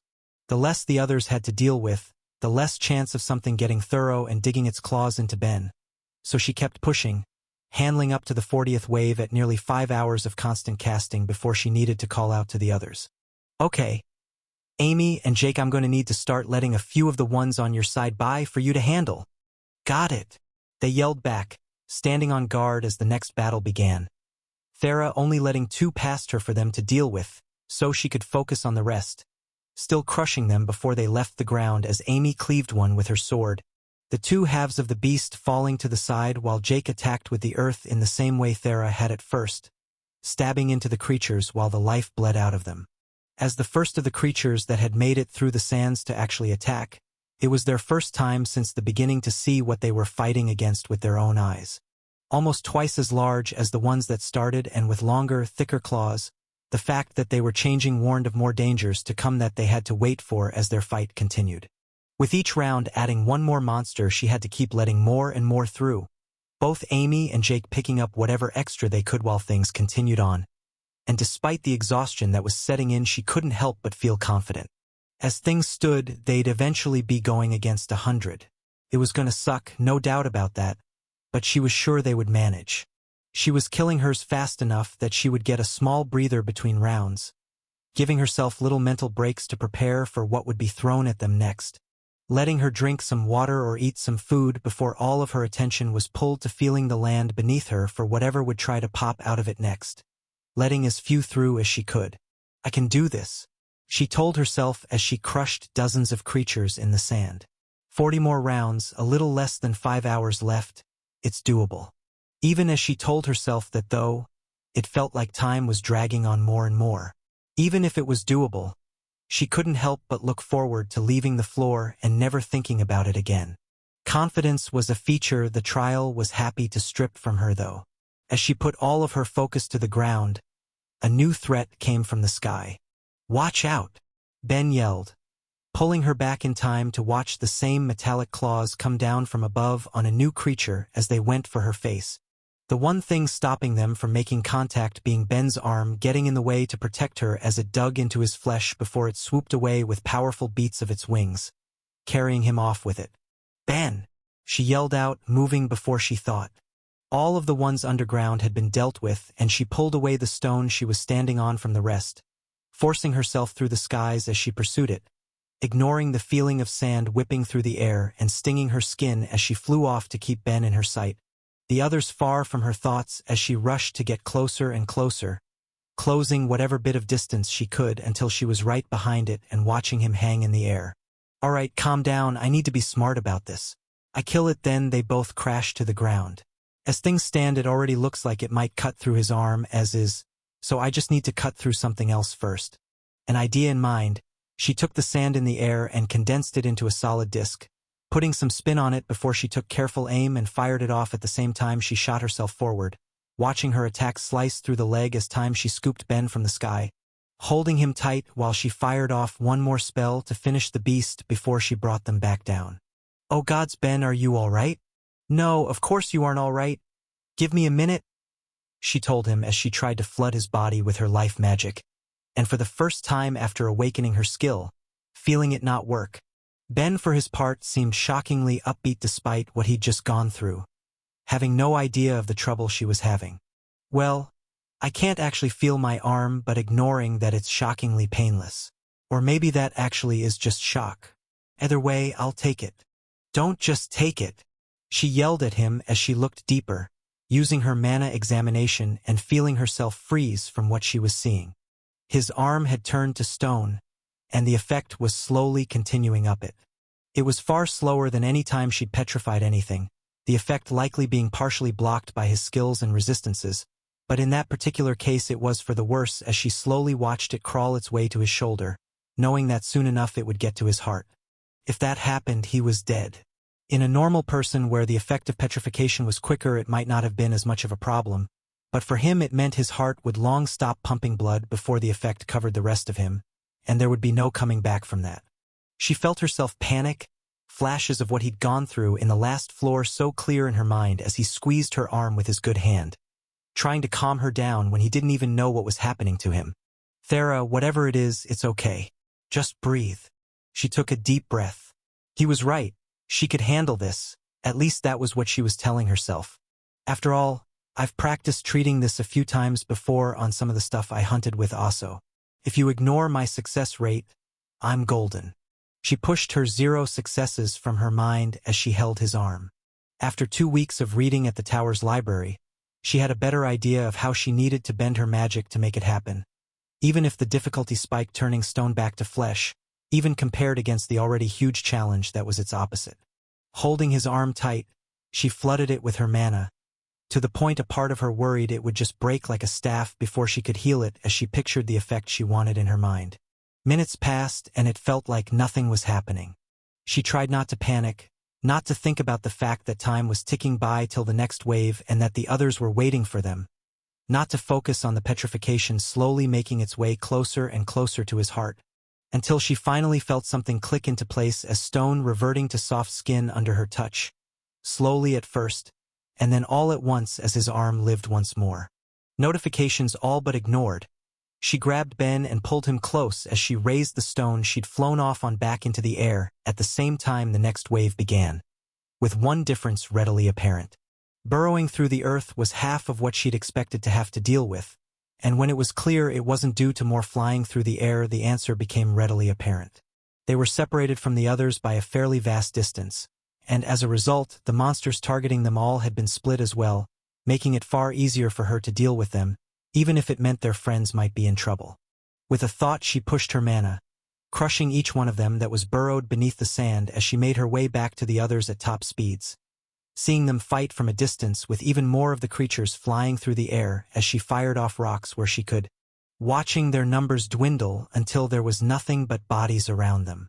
"So we have bad news," she started, not wanting to give them a chance to say anything, since she felt like she'd technically abandoned them all at the end of the last fight. "If these cut you, it looks like it will have a petrifying effect." "Oh joy," Amy said sarcastically, visions of stone flashing through her thoughts. "I take it since neither of you are statues that you can handle it?" "Looks like it, but that was my first success, so I really don't want to have to get more practice in this sort of environment if I can help it." "Even better. Yuzu, what are the odds you can help Thera if it comes to that?" "No clue," the soul mage said with a shrug. "Never had the chance to try. Not many people go around petrifying things. At the very least, I should be able to keep it from spreading." Amy pinched the bridge of her nose, already worrying about a future where they had to balance the threat of petrification with how much closer each fight was getting. "Only 39 more rounds. Okay. I'll keep watch on the sky while you and Jake worry about whatever's coming from the ground, at least for the time being." If more and more end up airborne, we may need to reevaluate later. Thera nodded as their battle continued on. An hour passing as they got down to the 30th round, with each of them starting to feel the strain. Each beast was slowly getting bigger, faster, stronger, while they were only getting more and more tired. Yuzu did what she could to help, giving them each minor buffs to ease their burdens. But the mental strain wasn't so easy to deal with. It was by the time there were only 20 rounds remaining that Jake collapsed to the ground, looking both exhausted and defeated as he complained. "I hate this so much. Who thought a floor like this was a good idea? I want to file a complaint." "I'll pass it on for you if we get out," Ben told him, the only one among them who was in decent shape due to having nothing to do on that floor. "Also, time to stand up, cause the next round begins in 30 seconds. From the way things are going, I'm also pretty sure rounds are going to start blending together if you guys can't speed up." "Don't need the criticism, Ben," Amy told him as she stood on guard, prepared for anything to come from the sky. "It's not a criticism, just an observation. And could you guys do me a favor and keep one alive this time? There's something I want to check." Before any could ask why, the round started. As with any of the prior ones, Thera crushed as many as she could beneath the sand first, leaving Jake to deal with the rest as she turned her attention to the skies where Amy was focusing her attacks, jumping up and slicing at anything that came too close with her sword, while Thera fired off bullets of compressed sand, tearing through the wings of one creature for Ben to do with as he pleased while getting rid of the others till the round was done. "Alright, so what did you need that for?" Amy finally asked once they had the leeway, as Ben kept switching between staring at it and the sky. "Trying to understand the finer rules we're playing under a bit better," he told them. "This feels like it would be hard even with a full team of awakened earth magic users, so I just want to see." "Ah, looks like I'm right." Before any could ask what he was talking about, though, they needed to begin another round of fighting, their rest gaps growing smaller and smaller with each one. It was obvious Ben was right that eventually rounds would bleed into each other, but it was a future none of them wanted to deal with. "Here's hoping whatever he's thinking is at least a little useful," she thought to herself. They still had over 2 hours to go, and she couldn't help but feel tired. Even with all of her mana, she wasn't used to having to fight for so long without any real rest. Just think of it as practice for what's to come. We can do this. As much as she didn't want to, she'd resolved herself for another 2 hours of fighting with all she had, right up until the round ended and Ben offered a different alternative. "Okay, looks like the round counter keeps going down even if creatures from previous rounds are still alive," he said happily, seeing some implication that the rest didn't. "And?" Thera asked, waiting to get any sort of explanation for whatever that implied. "And, combining that with the fact that we were given a timer before we were given the wave countdown, I think we can assume it's more important that we survive till the end than it is we kill everything. Like, I obviously can't be certain, and you should probably go on as long as you all can, but we might be able to just clear this floor by raising the platform in the sky and waiting it out. You'd all still need to deal with the flyers, but abandoning everything on the ground would get rid of more than half of our potential targets, right?" "I vote we try it immediately," Jake was quick to say once Ben was done. "This sucks. Let's fly away from our problems." "We don't know if he's right," Amy told them sternly. "We can keep it as a maybe, but I think we should keep going for as long as we can." "I agree with Amy," Thera said. As much as she wanted to take Ben's suggestion, she didn't want to give in to it until they had to, just in case he was wrong. Still, the idea stuck in her head as the waves continued, one from the next, as they all went through it until there were only 10 left and they reached the point that there was no longer a gap between when one wave started and the next ended, only the constant battle. The ground was riddled with corpses by that point.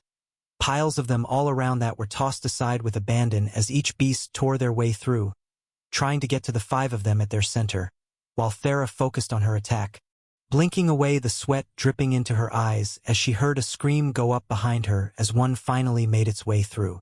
In a flash she turned, earth moving with her as it lashed out at the beast that had its claws in Jake, knocking it away as the man started seizing up before her eyes.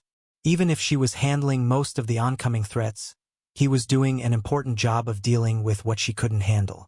If he was going to be out of commission until she could treat him, then that changed things. Guess there's no other choice. Going up. She yelled out for them all before lifting the stone platform high into the air, leaving them free of the growing threat on the ground with only that in the sky to deal with. Juggling the spells to raise the platform, deal with the ever-worsening sandstorm, and fighting on top of that was proving to be a mental strain, but one she had to bear as she helped Amy deal with everything flying towards them before rushing over to Jake, Yuzu pressing her hands against the wound on his stomach. "How's he look?" "I kept it from spreading by pulling the life magic from the attack, but I don't know what to do about what's already turned to stone." "Okay. Just give me a moment." She saw the pained expression on his face, his breathing strained from his chest, not being able to take in all the air it wanted to as she held her hand over his wounds and focused. With her level-ups she just gained and the previous success at reversing the effects under her belt, it shouldn't have been too hard. But it was still a complicated way of using a spell to be trying while also needing to be sure she didn't drop the lot of them, straining her focus all of the more until things snapped into place and she felt it work. As stone returned to flesh, she left treating the gashes from the creature's claws to Yuzu, devoting herself instead to keeping the platform held up and sand out as she turned to the others. "So, sorry about deciding that on my own. As someone happy not to be overrun by monsters, I don't mind," Jake told her as Amy nodded in agreement. "With one of our fighters down, there was no real choice. Now to just see if Ben was right, I guess." "Well, we'll see if we survive the next hour," Ben said, sitting down in the center of the platform with nothing else he could do. "I believe in you guys." Jake shot him a jealous look while everyone else focused on the air around them as the 9th remaining round began. Immediately, it couldn't be denied how much easier it was. They were able to kill the flyers that appeared in no time at all, giving them more breathing room than they'd had in the last couple hours as they waited for the next round to come, and then one after that and so on from there. Each time there were a few more enemies to defeat, but with so many trapped beneath their feet it was incomparable to what they dealt with before as the time slipped by, until before any of them realized the countdown reached 0, the sandstorm coming to an abrupt stop with it. Ben, his head hanging over the ledge to look at the growing horde beneath them, called out as it happened, sharing the good news he could see. "All enemies have disappeared and been traded for a way out." Hearing that, Amy slumped to the ground in exhaustion while Jake looked ready to cry at the thought of being done with that as Thera lowered them all, just as eager to leave that floor as she brought them to the foot of the door that had appeared amidst the sand before they all rushed through, happy to be done with that and back into the rest area. She glanced at the next door, wondering just what it would have in store for them when they went through before shaking her head. She wouldn't be going through. Ben had nearly died on the 2nd and 3rd floors.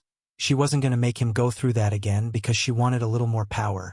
It was when she was about to say as much, telling the others that the two of them would be getting off there, that she had to stop as Ben tossed her his job crystal. "What? When you were healing me you got a look that screamed you finished it. Am I wrong?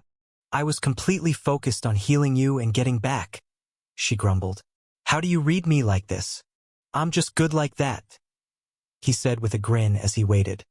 So shaking the question of what gave her away so easily from her mind, she focused on the crystal in her hand.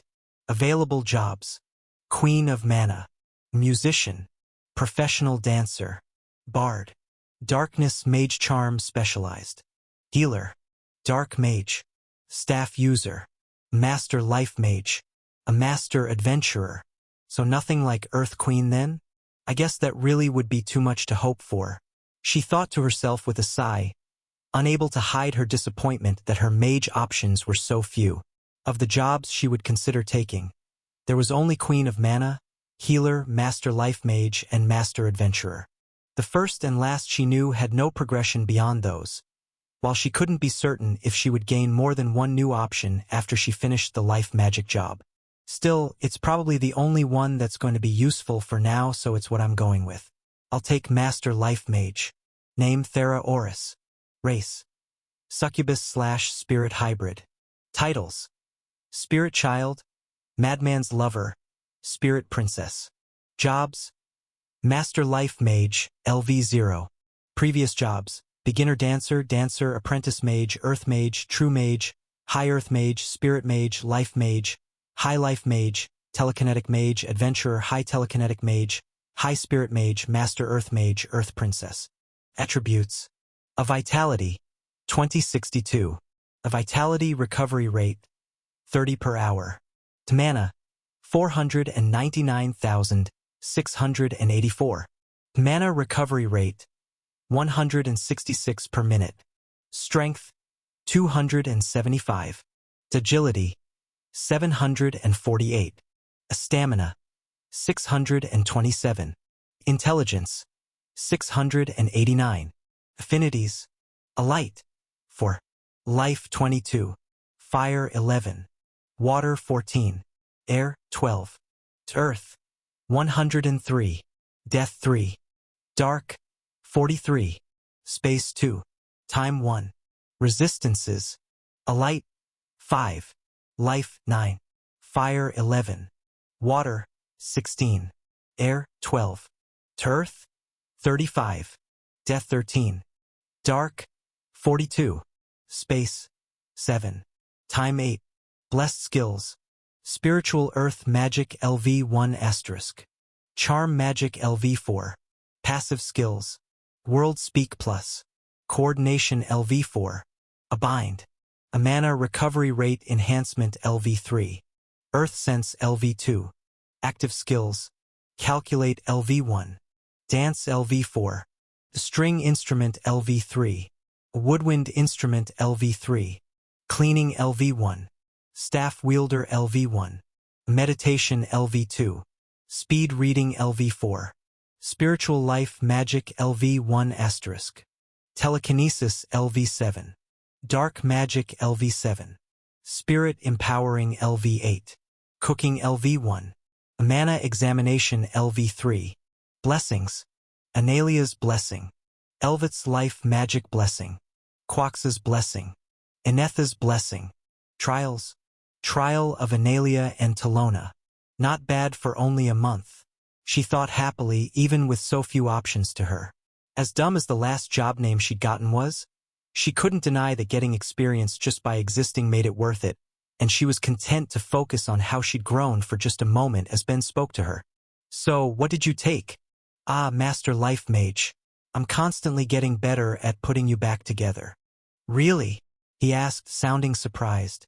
I would have thought you'd take an advanced Earth job? I would have if I could have. I didn't have any, she said with a shrug, regretting her words as soon as she admitted it while Ben eyed her curiously. What? Not even one? I've never heard of someone completing a master path without gaining at least one advanced option. When we get out, I'll talk to Myriad to see if he can get any answers for that.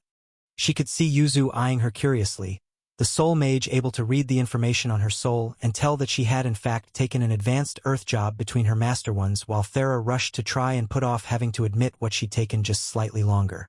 I took another after Master Earth Mage a while ago. I must have just forgotten to bring it up, she told him guiltily, feeling a little bad to have kept it a secret. I'll tell you about it when we get out of here.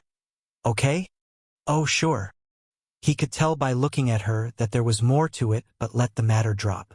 If she wasn't in the mood to talk about it, then being in the trial wasn't the time to push the matter. Okay, I've bought myself a couple minutes. That's really not enough time for him to forget about it, is it?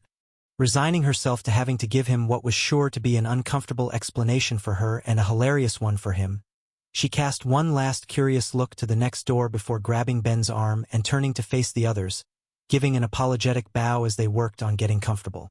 I'm sorry, but this is where the two of us are going to have to quit, she told them, not seeing any surprise on their faces so much as just understanding and acceptance. Ah, no worries guys, Jake told them, scratching at the back of his head as he did. You've honestly both done more than enough for the first 3 rounds, so no hard feelings. We should honestly talk about if we're going to keep going either, Amy said, seeming more unhappy with themselves than either of them. This has felt harder than what we dealt with in the Life Tower. It was nice that they weren't taking it personally, even if a small bit of guilt was gnawing at her for it.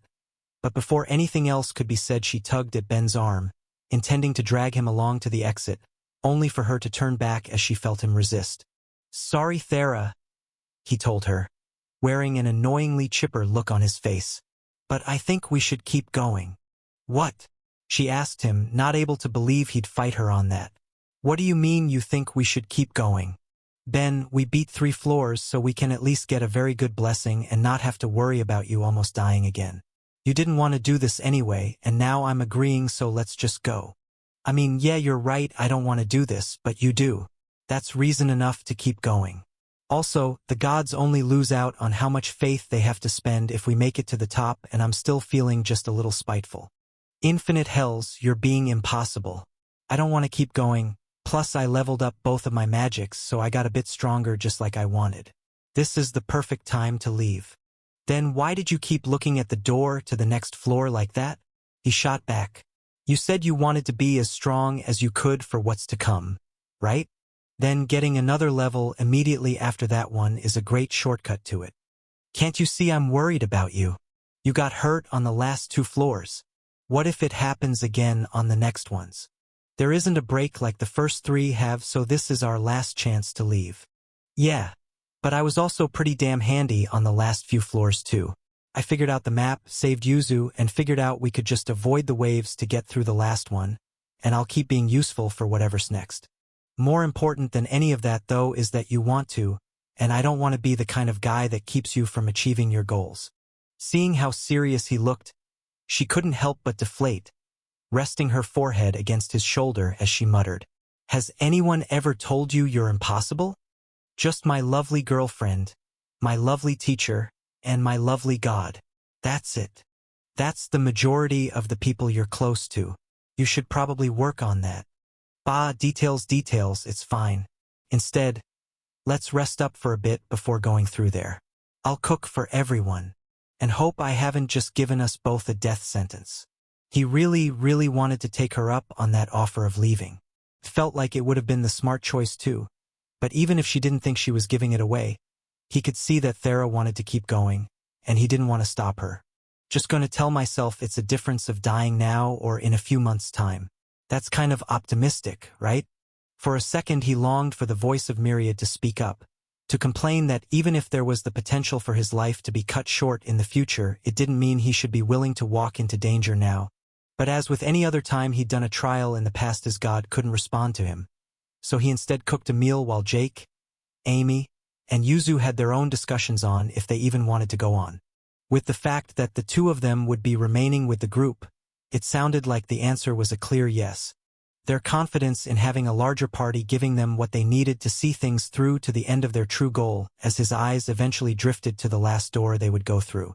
As per what Myriad and Nair had told him before, he knew that once they entered it they were committed to doing the last 2 floors, no escaping them no matter how much he wanted to. Well, there might be a potential to break things a bit, we'll see. If there's another section like the Colosseum where the door is already there, just blocked, I might be able to do something. Can't exactly count on that though. The extent I've been able to affect trials has been too hit or miss in the past. Plus, it looks like there might be something different here too. Like the last few doors, this one had a symbol of a mountain on it front and center, representing the earth magic that the tower they were in was meant to challenge. But unlike every other one, this only had that symbol. None of the other 10 for each other magic option was present like they had been in the past. So maybe this is the tower's way of saying that it won't be combining affinities anymore? He thought. The last 2 will be facing pure earth magic. Part of me thinks that would be easier, but I feel like if I do any underestimating like that I'm going to be in a world of hurt. Let's see, what can you do with the pure affinity? It's arguably pretty limited with all of it coming down to controlling the element and how skillfully it can be done, but there is one other option that could have some horrifying potential. Materialization. The same spell that made the nation of Analia rich actually had a lot of combat applications if one gave it some thought. If a person had the skill and power to cast the spell quickly, he could imagine all sorts of scenarios where lumps of stone or iron were materialized to either trap a person within or to even potentially kill them. If rocks just suddenly appeared within a person's lungs, then that would be the end of it, plain and simple. And other than that, even if a lot of reactions seem different than I'd get on Earth, there's still probably something that would react with the water in my body for explosive results, or maybe there are elements like enriched uranium that could kill me with radiation poisoning. God, wouldn't that be fucked? Just make another maze with radioactive walls, and if you don't get out fast enough your body turns to mush? Really going to have to remember to ask Quillith if there's anything in this world that can do that. I'd rather not work with something and not even realize it's killing me. In the end, it was no different from trying to guess what the dead god's trial was going to throw at them. There was no way to know unless they actually made it in, so there was no way to prepare, especially since he'd already made everything he could, so instead he stopped thinking about it, trying to give himself just a bit of peace as he called everyone over to eat. After food and resting a few more hours, letting them all regain as much mana as they could before the next section, they all stood in front of the door. Jake, Amy, and Yuzu each looking like they were grappling with something until one of them finally spoke up. "Hey man, you think we could each carry a couple potions to be safe?" Jake asked Ben. They all knew he had a few, and there was always the risk they could be separated again, so he didn't particularly mind, and he handed over a vitality and mana potion, each as he looked in his bag to see just how low his stock had gotten. He'd prepared the best he could, but the second floor had taken a lot out of his supplies, and he had to admit the feeling left him on edge. "If I ever do a trial again for some godforsaken reason, I'm making sure every pocket I have has a spatial effect on it and want to be carrying a store's worth of tools and supplies. Of course, then I'm sure I'll get in and see it's still not enough." As he was thinking that, Jake moved beside him, slipping the 2 potions he'd been given into the pockets of Ben's jacket, not saying a word as Ben stared at him, waiting for an explanation. "I'm missing something," he muttered as he reached into his bag to hand Jake 2 new ones. All of them were being quiet, a clear enough sign they were dealing with the effects of the covenant they were under as he rushed to try and figure it out. "Is there a reason to suspect I might need to top up my mana or vitality as soon as I get in there? If you guys aren't saying it, then it can't be because of a suspicion. It has to be from the last trial you all did. But then what is it?" He wasn't getting it, and it was annoying him. He didn't like the feeling that he was missing out on an important piece of information when his life was on the line, but the ways he could attempt to rectify it were limited. He could either go through the doorway to whatever they were about to face for one, or for the other. Before Jake could react, Ben's hand shot out, grabbing his in turn as he connected to the man and spoke up. "Jake, what are we about to deal with?" He was waiting for anything, the smallest flash of thought to cross his mind, but the covenant was as firm as when he tried to do the same with Will in the past. Even an attempt to think that could be passed along was blocked from him as Ben eventually gave up, gritting his teeth in annoyance until he forcibly unclenched his jaw and sighed. "Okay then. If we aren't finding out any other way, then let's get in and get this over with." As much as he didn't really want to, the only way to find out what they'd be facing was by going through the door. So without any more hesitation, they stepped through to face whatever was to come. The second he stepped foot through the door, he had to stop himself from taking another as he swung his arms out, holding the people by his side back from going over the narrow ledge in front of them, into a hail of oncoming earth bullets before an unending chasm. "Wow, I really don't like how this one started." He pressed his back against the wall they'd just come through, barely daring to breathe with the scene in front of them all. Only inches from his face was what seemed like an endless barrage of stones flying by, merging with the walls on the opposite sides only to be shot out again. The rate of fire was so thick and constant that there was no room for them to slip through it all, and even if there was, they had no ground to walk across. Instead, there was just the gorge at their feet, ready to swallow them up if they stepped just a little too far. "Can't say I'm particularly fond of bullet hells. Jake, what are the odds you could open some portals farther and farther ahead to see if this ever stops, or if there's something else we'll have to deal with on the other side?" "None. I mean, maybe you could try though? Just for funsies? And out of a desire for us all to not turn into a fine paste." "I can't use space magic right now," he told them, disappointment heavy in his voice as only Ben and Thera were left surprised by the statement. What does he mean he can't use space magic? Why can't he? Oh shit. What he'd been missing snapped firmly into focus as everything he'd seen came together. The door itself was one clue, but he'd gotten another big one right at the start in the form of the additional weapons Amy had brought, loaded with nothing but earth enchantments. Immediately he wanted to test to see if he was right, so ever so carefully he reached to his vest to pull away one of his sticky pads, only instead of activating it he first tried to change the enchantment on it, before failing that and attempting to alter its shape with his material magic, followed by his destruction, with every attempt to do anything failing in the end as the truth of their situation slapped them in the face. So should I take it that anything other than earth mana just doesn't work? It was Amy who answered, sounding extremely frustrated as she did. That's right, so we only have the one option to get through this. And I don't suppose you can tell us anything else? Thera asked, her mind instantly flashing to everything that could go wrong if they didn't have access to any healing spells. Especially since both Ben and Yuzu would be nothing more than dead weight for the rest of the trial. Don't think there's anything else to tell, Jake said with an awkward chuckle. This feels like the last major thing I was being made to hide personally. Just wish it was happening in an environment that didn't feel quite so deadly. All of them could feel the breeze of the stones shooting by their faces, with only two potential options for how they were supposed to clear it. Either they were going to have to go down into the chasm below, or across into the unknown. Well, at least this first bit seems manageable, Thera sighed, her overwhelming level of mana giving her a different perspective from the rest of them as she used her power to gather the stones shooting by, shaping and condensing them all into a bigger and bigger ball before there was a boulder in front of them, all that only continued to grow. By hanging stationarily in the air, it was being hit by more and more rocks that were trying to shoot past it, either being absorbed into the greater hole or else bouncing off with a destructive level of force as both Jake and Thera used their magics to make sure none of them were hit. It was only once she deemed she had enough that she took the mass floating in front of her and shaped it, creating thick walls she was keeping strengthened with her magic to ensure they stood strong against each attack, as well as a platform to stand on and roof for their heads in the event anything came crashing down from above. And seeing no other option, they each stepped on to the makeshift vessel as she started to fly it across the sky.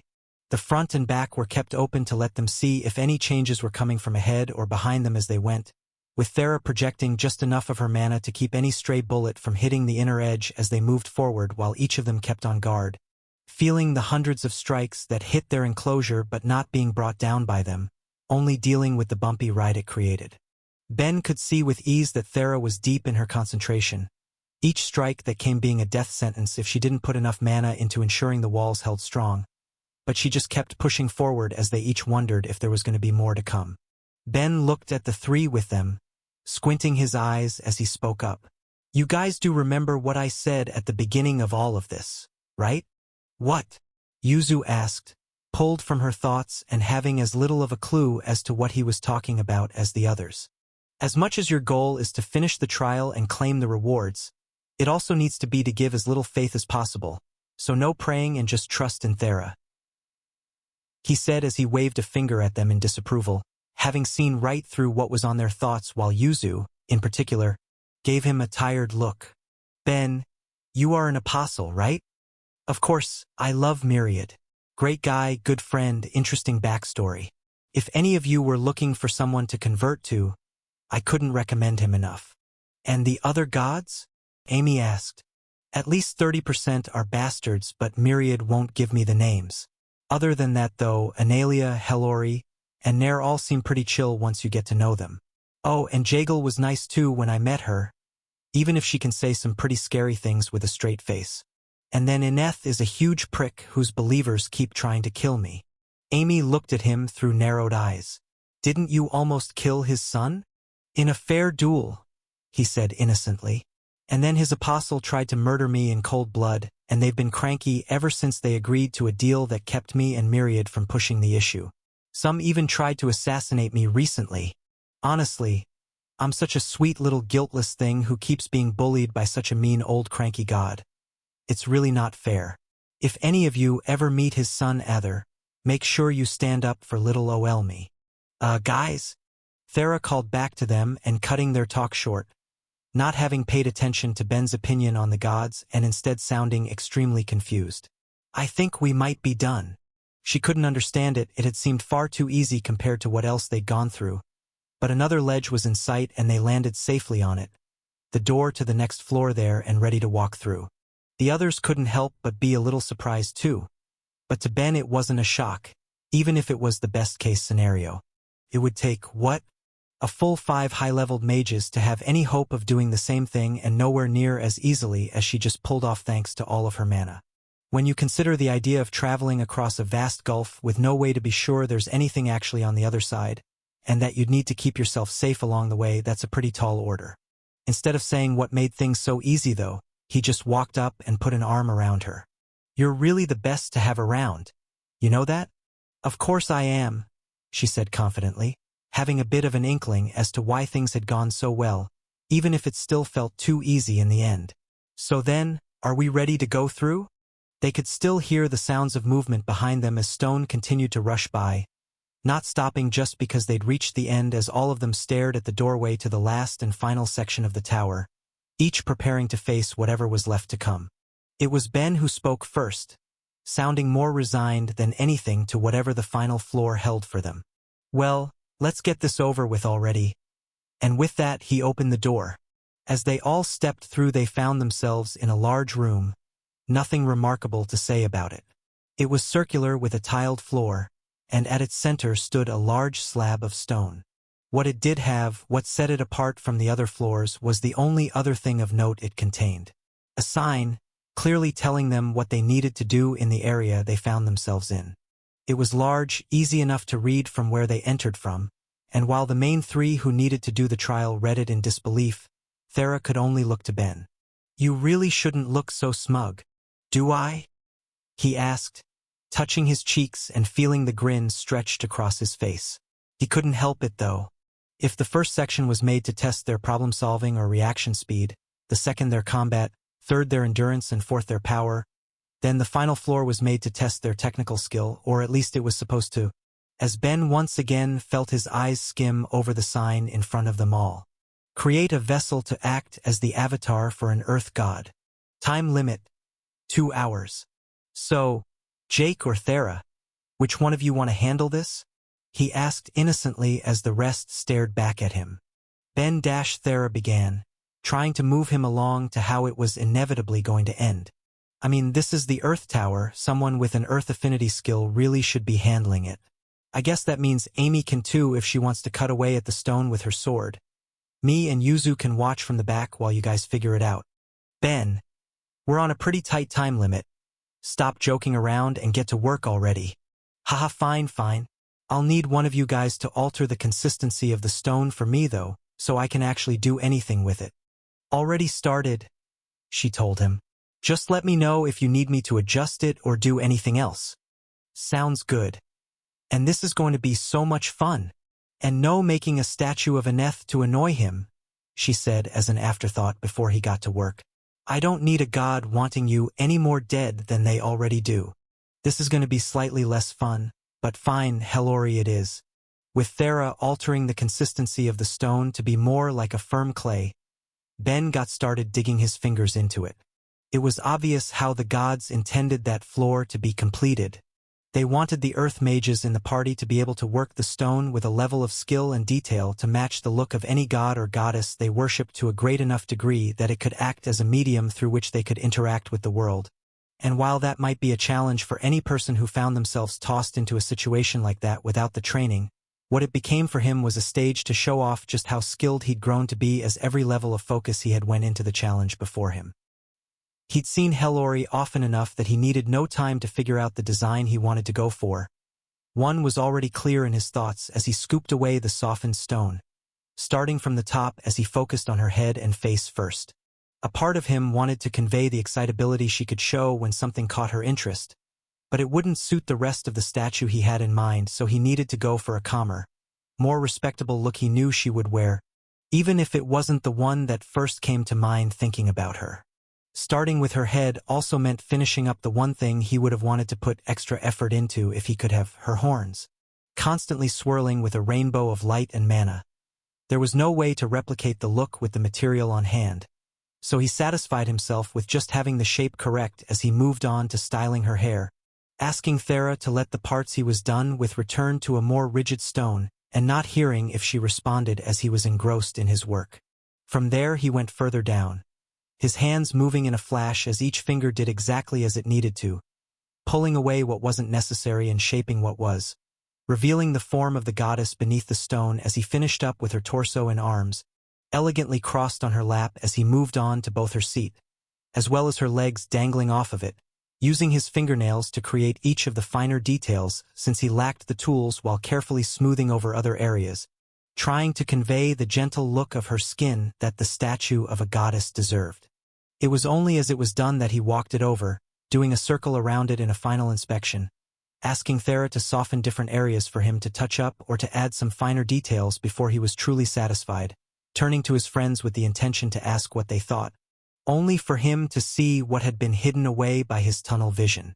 Most of the ground around them was simply gone, the tiles on the outer rim of the room falling away into an infinite void, leaving only a few meters of space for them to stand at the center as they each walked the careful balance of not getting too close to the edge, while at the same time not getting close enough to the safety of the center to get in his way, having given him all the space he could need to complete a masterpiece in no time at all.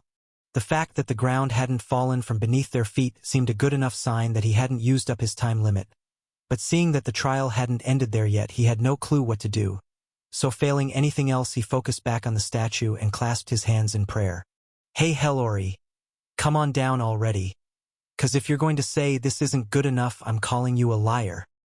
He didn't know if that did it, but it was only moments later that a light filled the floor, the endless pit disappearing, letting everyone breathe just a little easier before all but Ben felt a sudden rush of divinity from the statue, while he alone felt his sacrilege spike as it lifted a hand to its cheek, making it clear that they'd done it.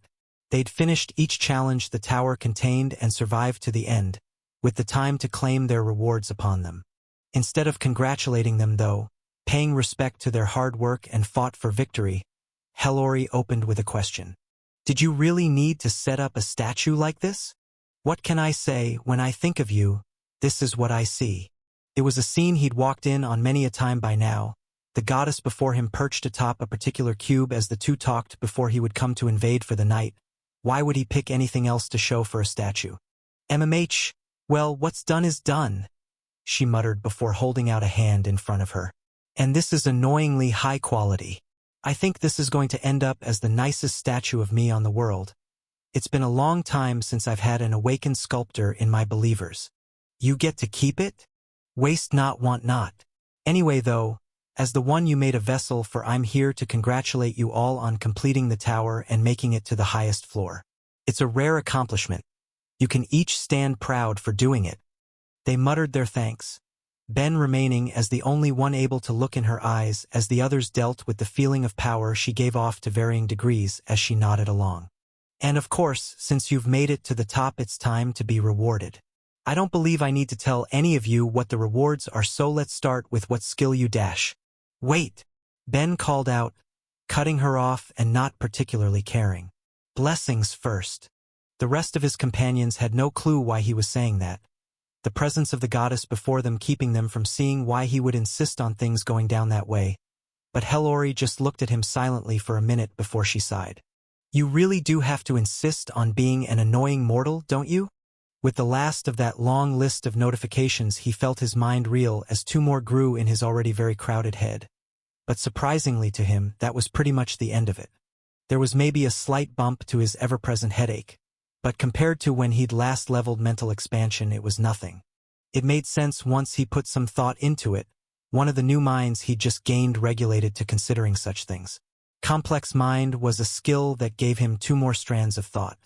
It had been the most disorienting of his mind skills when he'd first gained it, but as it grew and synergized with his other two, they had a bigger and bigger effect due to the fact that they both acted on all of the strands that were already there. It was a real snowballing effect of skills going out of control, but at the very least it didn't seem like he'd need to worry about it for much longer. Complex mind tipping over the edge to the next level was a result of the large blessing they'd just gained, but given the fact that neither his focus nor his connect was awakening, he doubted he'd need to worry about such things for a skill he'd be intentionally neglecting. Which means that if I end up getting the other two to the 9th level as well, I basically don't need to worry anymore, so that's a plus. As for the blessing, that didn't exactly go how I'd hoped, but hopefully either Amy or Jake got something out of it. The reason he'd insisted on getting the blessing first was specifically because he knew the blessing was going to be large, meaning the chance of it leveling a skill or 6 was pretty darn good. His hope had been that it would push his connect past the barrier it had been stuck at, or failing that it would level the skill he was already planning on asking the second part of the reward go to, so he'd have more room to work with. But in the end, he just had to accept how things had turned out.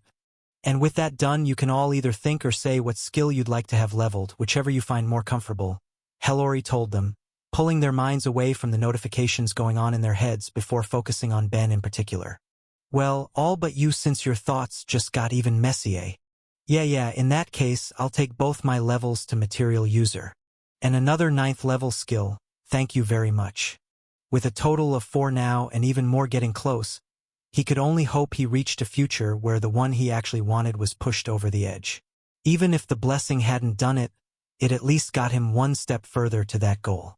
A small part of him had been tempted to go with destruction instead, since he'd just leveled that skill within the tower, meaning it didn't have all of the practice that Ben had already put into his material user, but in the end, he couldn't make himself look at it in such a way. As entertaining and useful as that skill was, it came nowhere close to his material magic. Anyway, you've all faced the challenge and claimed the rewards, but as with any time someone takes on a tower, I'm sure you all have plenty of people waiting to confirm your safety, so it's best not to keep them waiting. With that, she reached out, gesturing to a door behind them that hadn't been there before as they took their cue and left, leaving the tower and back to the bright light of the sun as Ben particularly soaked it in, along with a feeling of success for how that had just gone. Well, didn't that go great? He asked as he turned to his companions, with Thera seeming to mostly agree while the other 3 were left with complicated expressions painted across their faces.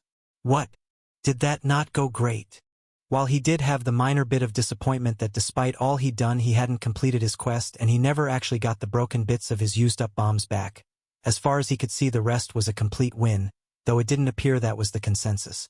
It's not that, man, it's just... Jake trailed off while Amy finished the thought on their minds for him, seeming more disappointed in herself than anything. It felt like we were being carried for a lot of that, which isn't great since this was at least partially meant to be training for us as well. They'd done bits at least, with Jake handling a lot of the first floor while Jake and Amy both had helped with the third, but the last 2 had been handled entirely by Thera and Ben, with that not even mentioning just how key they'd been in every other floor too. A situation like that couldn't help but leave them with complicated feelings. Feelings Ben was happy to shrug away. Hey, take it from me, having an easier time is nothing to complain about, he told them. If you're going to be doing 12 towers total, then I'm pretty sure you'll have plenty of moments when you look back on this and think about how much you wish the others could go this well. Besides, even if you didn't get to train your skills as much as you wanted, you got both your levels and your blessings, which was the main goal, right? Yeah, you're right, Jake sighed. I can only imagine how much we're going to be forced to train when we get back home though. I can already see Vasta working me to death, since I didn't get any levels to my non-affinity magic like we'd hoped. I'll remember you fondly, Ben said solemnly before breaking back into a grin. But anyway, since you guys will be hitting, what? 3 or 4 more towers before things go down. You should put an order in with me before you do, just in case you're all separated again and I'm not there to risk life and limb to save the day. He meant it in a light, positive way, what he'd gone through on the 2nd floor weighing on his mind no more than any other violent event he'd needed to deal with on the world, but it had the opposite effect for the 3 of them as they remembered not only how little they'd been able to do, but that one of them would have died if he hadn't been around. We'll do that, Amy told him, giving a small nod. But for now we should probably find Yuliel and Vasta. I can only imagine they've been pulling out their hair waiting for us to get out. It was with that they said their goodbyes, exchanging hugs and promises to keep in touch in the months to come as Ben and Thera watched the 3 of them walk off with more weight on their shoulders than they'd carried when they'd first met up to take on the tower, while Ben felt just a bit of his own disappear. They'd done it. They'd made it through the tower in one piece, claimed the rewards that such a feat came with, and he'd only come close to death during it a couple times. As far as he was concerned, that was a win. So are you okay? Thera asked as she took his hand. Better than okay. I'm a lean, mean, surviving machine, he told her brightly. No silly trial is going to take me out. Oh, she asked playfully. Then does that mean you'll do the life tower with me if I want to? Or we could go home instead? Haha. Don't worry. I think at least for now, this was more than enough excitement for me. Of course, depending on the next few years, I may change my mind. Thera, for her part, was entirely joking. As much as she was happy from all she'd just gotten to grow from what they'd gone through, some parts had been too much. seeing what Ben still carried with him from the trial he'd been trapped in and watching as he nearly died. As far as she was concerned, she would never do another trial since it would mean he'd be joining her, even if she wouldn't go out and say it. Then I'll do my best to emotionally prepare for the future, he told her, doing his best to avoid imagining a time where he'd willingly walk into another death trap like that as a different topic surfaced in his mind as he leaned in close, looking into her eyes as they walked back to the cart. But other than that, isn't there something you want to tell me? I have no clue what you're talking about, she told him, knowing full well where this was going and wanting to avoid it with all she had. You know, a certain change in your status you might want to mention? He went on, continuing to probe. Of course I leveled my spiritual earth magic. It wasn't like I'd waste that on my earth sense, she told him, more trying to detract him with something else entirely than give in to what he really wanted to know. And the blessing leveled that one up anyway, plus my coordination, mana recovery rate enhancement, calculation, and cleaning. Thera, he began in a sing-song voice. You're hiding a job from me. Ugh. Can I just not say? You can, but my delicate feelings will shatter like glass. Gods above, fine. It's... She trailed off, muttering the words and leaving them all but indecipherable to his ears. I'm sorry, it's what? It was Earth Princess, okay? A small gasp of air escaped him before he could get himself under control, though it didn't escape her notice. So that was the only one you got after the Earthmaster job, huh? Wonder why it worked out like that. It was with that small question that she finally admitted everything, from the title she gained out of nowhere to every spirit on the world seemingly deciding together that she was their princess for reasons she could never get a clear answer on, and how both of those things seemed to have affected the job option she had as Ben listened as carefully as he could until he couldn't take it anymore and burst into laughter, keeping it up all the way back to Stonewall. Nothing like the smell of money in the air. Judith thought happily to himself as he made his way through a town that was basically in the middle of nowhere as far as he was concerned. Stonewall, an unremarkable place that was 5 days from its nearest gate, didn't have much to offer, even if that could be appealing in its own way. With only 100 days till the beginning of the end of the world, there were plenty who might want to escape there as if any amount of distance would truly be safe, but those who cared about such things had plenty of different communities to choose from, many of which were even further from any marked invasion point. As for him, well, he was of a similar mind, though for different reasons. Judith didn't believe for a second that anywhere in the world would keep him safe from what was to come. All he cared about was ensuring he lived just a little longer, and in as much comfort as he could. It was with that frame of mind he had gone out there, eager to make money from the connections he'd made out of the information he had. Connects that are easy enough to make if you just have the eye for it. He thought smugly. An unaligned awakened craftsman is rare enough, but when you look a bit further it's easy to see the money that's floating around him. I know he's got a connection to Analia, so putting 2 and 2 together it's easy enough to guess he's the one responsible for the braces that all of the passive magic holders are going around with, and considering the rumors of the vampires, it wouldn't be a shock if he was involved with that as well. Add to that all of the patents I was at least able to confirm came out of this general region, and it's not hard to guess that there's plenty of tantalizing ideas going on in his head. That just leaves me to take 1 or 2 for myself and he won't even notice. Judith was no craftsman. He lacked a single crafting type skill to his name, but what he did have was infinitely more valuable as far as he was concerned, and more rare than any simple skill like smithing, alchemy, or enchanting. He'd been born as one of the winners in life, coming into the world with one particular blessed skill that was rare enough that there wasn't a certain way to train to acquire it.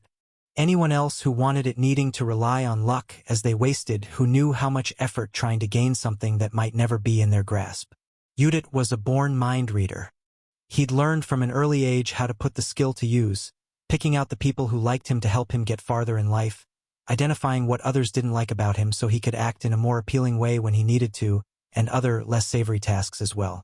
With a skill that handy, there really wasn't much need to indulge in any crime, but it sure made it significantly easier.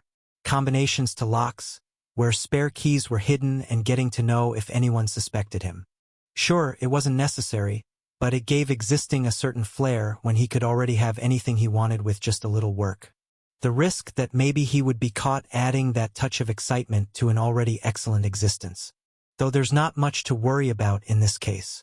He thought with a grin. Hard to prove you've stolen an idea after all. As much as he enjoyed the life he'd lived, he wanted to spend however little of it remained in relative peace, and this was an easy enough way to do it. All it would take was getting any ideas and plans that existed in the craftsman's head and selling them to other, richer ones who would be able to put them to use, letting them patent them as they saw fit while he walked away with a lump sum. Of course, doing it once wouldn't be enough, but it would be a good start on his quest to enjoy his remaining few years to their fullest without the risk of being stuck in a jail cell for who knew how long. And it all starts here. He'd gotten directions to the shop easily enough, and now there he stood in front of its door, carefully sculpting his expression for just a moment before he opened it up and went inside. There was only one man in there as far as he could see, and Judith could tell in seconds it wasn't the one he was looking for. He may not have had the exact species of the craftsman, but he'd gotten a description, and they sure weren't a Yeti. "Looking for something?" the man asked. Narrow eyes pointed at him as Judith continued to smile while he opened a path between their minds. "I heard there was an awakened craftsman here.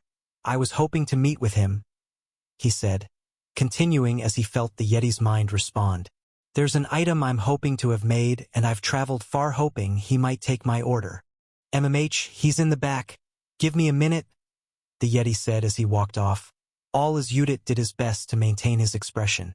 "Scary. Who feels so aggressive just being asking if someone is around?" He screamed in his head, life flashing before his eyes at just how prepared the other man had been to act if he'd instead said he was going to try and hire him. How did anyone else trying to hire him act to get a reaction like that? He didn't get an answer as the other came back, a comparatively smaller man with him who matched the description he was given perfectly, and as the Yeti went back to his forge, the new man walked over. "Hi there," the craftsman said brightly, holding out a hand. "I hear you're interested in commissioning something?" "I am indeed," he said. Unlike the first, the one before him now seemed far more reasonable in comparison, and significantly less intimidating as well. It was only as he was reaching towards the hand to take it while he opened the path between their minds that the thought was betrayed. As soon as he peeked into the thoughts of the other before him, what he found wasn't the mind of a man, but a monster. Worse than any hydra, Judith's thoughts were assaulted by hearing over 20 things at once. Some simple streams of thought, others things that could have been words but nothing from all speak. But worse were the sounds. Broad, terrible noises that combined with primal feelings in a way that he couldn't understand but left him shaking as his skull felt like it was going to split. It took longer than it normally would to realize that only some of the pain was his own for having to deal with it. The rest was coming from the thing in front of him, each thought filled with it and projecting it out to the world around him. Hey, are you okay?" the thing asked him, face looking concerned. But if there was anything like that in its thoughts, they were simply too full to tell. "You're kind of bleeding. Give me a minute. I'll grab you a cloth." As the thing took a few steps away, he put a hand up to his nose, feeling the blood run down it, but even that ended as an afterthought compared to the last, most horrifying bit of all in his head. That there was still more to go. Deeper down, past the point he could read where lower levels of consciousness took place, it felt like something moved, taking notice of the doorway in its head, and without any conscious choice on his part he moved. Instinct forcing him to leave the shop he'd gone to for what felt like such a meaningless bit of money compared to his life. As he left his legs ready to break from the force, he'd put them under just to get a little farther away. The path between their minds broken, but the feeling of touching the mind of a monster not leaving him with a hint of peace. As he cooked breakfast, the day ahead of him planned out in his mind, he stopped briefly with the feeling of both arms and tail wrapping around him, a face pressed into his back. "Smells fantastic," Thera spoke, sounding only a little groggy after just waking up. "This is one nice bit of motivation to get out of bed. And I'm sure keeping your clinic head sane is another," he laughed. "What would he do if you didn't show up? Drari would still have Auntie, it would be fine. Let's not talk about that right now anyway. I don't want to have to think about all of the idiots I need to treat today." With the invasion drawing ever closer, people were growing more and more desperate to get whatever levels they could, and with the knowledge that the town had an awakened life mage, It was leaving far too many of them comfortable taking risks they otherwise wouldn't, with the knowledge that she could patch them up again after. All of that led to even more stress for the clinic, with its only saving grace being that both Thera and Sonia could handle it without much trouble, giving the other workers enough leeway to relax a little without needing to worry about working themselves to death to accommodate the town, something that many other clinics in the surrounding towns and villages didn't have the advantage of. Sure, instead let's talk about tonight. Sonia's staying out with Cecily, right? Any idea when you'll be getting home? Probably late afternoon, assuming nothing goes wrong at the clinic or with Aso after. Why? Going to surprise me with something nice? She asked as she spun him around, batting her eyes at him playfully. Ha, probably no more than any other romantic evening, but we'll see, he told her, having an idea in mind, even if the chances of accomplishing it felt slim. Well, consider my hopes raised, she said as she leaned up to kiss him, running many of the spells that had become the standard through him as she did before they heard her aunt get up, and she moved to the table, happy to wait for breakfast. Any advice for me? Ben asked as he moved some tables in the back of the shop around, trying to give himself a bit more space. Gee, thanks, he thought sarcastically, before standing in the middle of all of the free space he now had, holding up his arms as he began to dance. Saying it was dancing wasn't really right. Beyond the fact that it looked awful, what he was really doing was just practicing one half of one of the few succubus dances that didn't require a tail, trying to move correctly to finally gain the dancing skill in an effort to be slightly less terrible when he was doing it with his girlfriend. He knew that Thera loved to dance. It was one thing she always asked to do whenever they were able to plan a night together. And aside from wanting to make her happy, he wanted to live up to her standard. It felt like she would move so gracefully as all he could do was flail about, barely able to manage any steps without walking on her feet or ending with his timing wrong. So today he was going to set out to fix that, fully intending on using every moment he didn't need to work to squeeze out a little more practice, almost immediately falling over his own feet. Your timing is terrible, Fox said from behind him, letting Ben know he was there. You can move slower at first to get the rhythm right if you need to, and then speed up from there once you have the steps. Wait, you dance, Fox? Not if I can help it, but I needed to get the Zeroth level for Polinia's coronation. It does have its uses, leaving me just a little more graceful on my feet though, so it's not a bad skill to have. Thera asking you to get it. She hasn't asked, but we dance enough that I want to. Well, from how it looks, maybe after a week or so of hard practice you'll manage. Ugh. And if I want to get the skill by tonight? His teacher just looked at him blankly before letting out a drawn-out sigh. In that case, I guess you're lucky there isn't much to do here today. Practice away and you can hope for the best. I'll at least give you whatever pointers I can. So that didn't work. On to plan B. What can I say? I feel impatient and it's the best option I have. If I need a week to do it, then I'll get a week.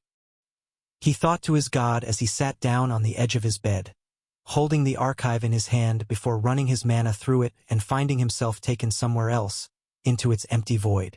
He wasn't actually sure if what he was thinking would work. The archive either affected his own mind or else it pulled his mind into the book, but either way he wouldn't actually be moving with his body. The benefit it did have, however, was the time dilation effect. He had around 2 hours till he could expect Thera to come home, which meant about 8 days within it to practice with all he had. No time to be negative, I've got this, he told himself confidently as he once more held out his arms and began to move, fully intending on using each of those perceived days to their fullest. Ha, you really have no talent for this, Thera teased as she moved in his arms, acting more as the lead than he had any hope to be. Gotta say, with how you level everything else, it's a little refreshing seeing you struggle with your feet. Ha, yeah, he said back with only half a heart, not letting his failure show on his face. Even 8 straight days of practice hadn't gotten him the skill, with the notification going off in Thera's head just adding salt to the wound. And it looks like I just leveled up my own dancing, she told him happily, her eyes lighting up as she did. Looks like trying to handle you is doing something for me. It was as he congratulated her on the level that she looked in his eyes, seeing a touch of frustration and apologizing as she did. I'm sorry. I shouldn't tease you so much like that. I really do appreciate you dancing with me, Ben. It means the world to me. She leaned up to kiss him, and only after she pulled away did he try to give a brighter smile. I don't mind the teasing, Thera, don't worry. It's just, well, I've been practicing it a bit on my own and I still haven't gotten the skill. It's a bit disappointing, he admitted, feeling the weight of 8 days of straight practice that only existed in his head, as she couldn't help but feel amused hearing that. I never thought you'd actually want the skill, she laughed. I thought you were just doing this for me. I want it for you, he told her, voice firm in his seriousness. I see how happy dancing makes you. Of course I want to be a better partner for when we do it. I'm going to keep practicing, so dash. His words were cut off by her lips as she held him tight, feelings overflowing as she heard it until she eventually pulled away. I really love you. Of course you do, I do too. It shows, she said happily as she moved his hands to his hips before wrapping her arms around his neck and resting her head against his chest, not looking at him as she continued to speak. You know, Ben, for a while I really hated dancing. What? I honestly would never have guessed. Well, when I was a kid I first started because I saw a show with my parents and thought it would let me be closer to people. But as time went on I realized that just wasn't true, and then Mom talked me into taking dancing jobs and I performed a bit, but I was still always alone. It wasn't till I got you that I've been able to enjoy it again. I was serious when I said it before, it means the world to me, so even if you never get this skill, just this is good enough. Not only having someone who even could dance with her, but having someone who would try so hard to was already more than she ever would have hoped only a few short years ago, and regardless of when his practice would pay off and the difference in their skill levels, what he was doing was already more than enough as they moved to the music, enjoying the rest of the night. Ben's eyes shot open as he woke up, not from the notifications or any other stimulus, but more the lack thereof as he gently rubbed his temples, exploring the feelings and experiences of each of his many minds as a grin broke out across his face. Headaches finally gone. It had been his constant companion for an unreasonable number of months, but in the last week he'd realized it had been wearing on him less and less, with the time of his torment finally coming to a close, bringing an all-but-forgotten level of relief with it. Myriad was quick to point out. Quiet you, I just became a 9th-level meditation holder. There's no way I'm gaining a level of either before my soul finishes whatever it's doing, and I'm sure that if leveling either skill does happen I won't be stuck with it for nearly a freaking year again. Honestly, how did I not get pain resistance after all of that? I've been through so much on top of the feeling of my brain trying to explode. The universe owes me it. Bleh, I guess you're right enough about that. If there was, I wouldn't be getting my second chance at life on a doomed world after being crushed to death on my first. After all, only 60 days left. The end of the world was basically at their doorstep, and it was showing any time he went outside. When he'd first returned to Stonewall after the ordeal with Galwax's trial, it had been clear enough in the people around, the anxiety and fear for the future, but it hadn't been long for at least a lot of it to fade. No matter the horror there was to it, there was enough space where the pressures of daily life managed to be the bigger concern, at least for a time. Now though, as the day kept drawing closer, that same fear had come back in full force to infect the hearts of the people of the world, each of them showing it in their own ways. What do you want from me, man? He sighed before getting dressed, off to start breakfast and the day as a whole. I didn't grow up hearing bedtime stories of otherworldly monsters trying to take my land, and I have different nightmares taking up my dreams. I'm sure I'll be good and traumatized if I survive the first wave, so you can consider that something to look forward to if you want. Myriad grumbled. Ha! I'd say I have plenty of that. You just need to look a little closer at my thoughts to see it. Morning, Thera said as she wrapped her arms around him while he cooked, seeming bright and cheerful in a way that Ben could tell was her way of pushing against the mood of the town. Same with Sonia. Neither women were morning people, needing just that bit of extra time to get up usually, but they were putting on a show that he wasn't going to call them out on, especially since he wasn't sure either of them even realized they were doing it. Like aunt, like niece. And a good morning to you too, he told her, greeting her enthusiasm with his own as he turned to pick her up, spinning her around as he did with the sounds of Sonia's laughter coming from behind them in the hall. Well, don't you seem chipper, Ben? She asked as she admired Thera's golden face, her niece still preferring those little displays of affection not making it to her family's eyes, not even the ones she had made aware of their relationship. I can't help but be in a good mood, he said with a laugh. After months of misery, I can finally know peace. My greatest trial has come to a close. My headache's gone. Really? That's great, Thera told him, sounding as revealed as he felt while she grabbed his face, checking his brain with her mana examination. From the look of it, it does seem like a lot of the strain on your brain is gone. Did your god say anything about your soul? No, he hasn't checked, but I doubt that's done whatever it's doing either. I was told probably 2 more months for that compared to the headache though, so it should be soon. And you won't be raising your last 2 mind skills? She asked through narrowed eyes as he held his hands up in his defense. Hey, I didn't want that last level of complex mind either. I'll be doing my bestest to make sure it doesn't happen. I even just reached my 9th level of meditation too, so just watch as I figure out how to awaken that. Hearing that, Sonia couldn't help but look at him funny as he moved to put out breakfast. And how many is that now? 5 at level 9 with another 4 at 8. An outrageous number of high-level skills for anyone to have. She could only shake her head as she started to eat. You're lucky all of the nations that were hounding you in the past didn't know about that. I can't imagine how much more they would want you if they did. Well then, here's hoping nobody squeals on me. Dealing with the crowd of representatives from all walks of life had been a big enough of a pain that first time. He wasn't looking for a repeat when they seemed content enough to leave him alone after being kicked out of town. With his good news out of the way, they moved on to talking about their coming days. Sonia working at the clinic as always, while Thera took a different approach to her life magic that she'd begun after taking her last job.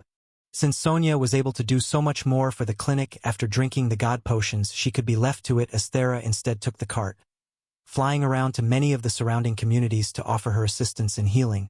Each town and village having similar issues with keeping life and light mages to help when armies and nations were offering them top dollar. To say it was for the good of helping wasn't entirely true. Of course she was going to do what she could, but what had inspired the choice to do it had more to do with necessity than anything else. Thera's mana pool was so large that she basically didn't need to stop casting her magic unless it was to sleep, and for as much as the people of Stonewall got injured, it wasn't to an extent where she could pull in as much job experience as she was able to buy spending a few days of each week flying around, letting her get through her current one at a rapid pace. So do you think you're getting close with it?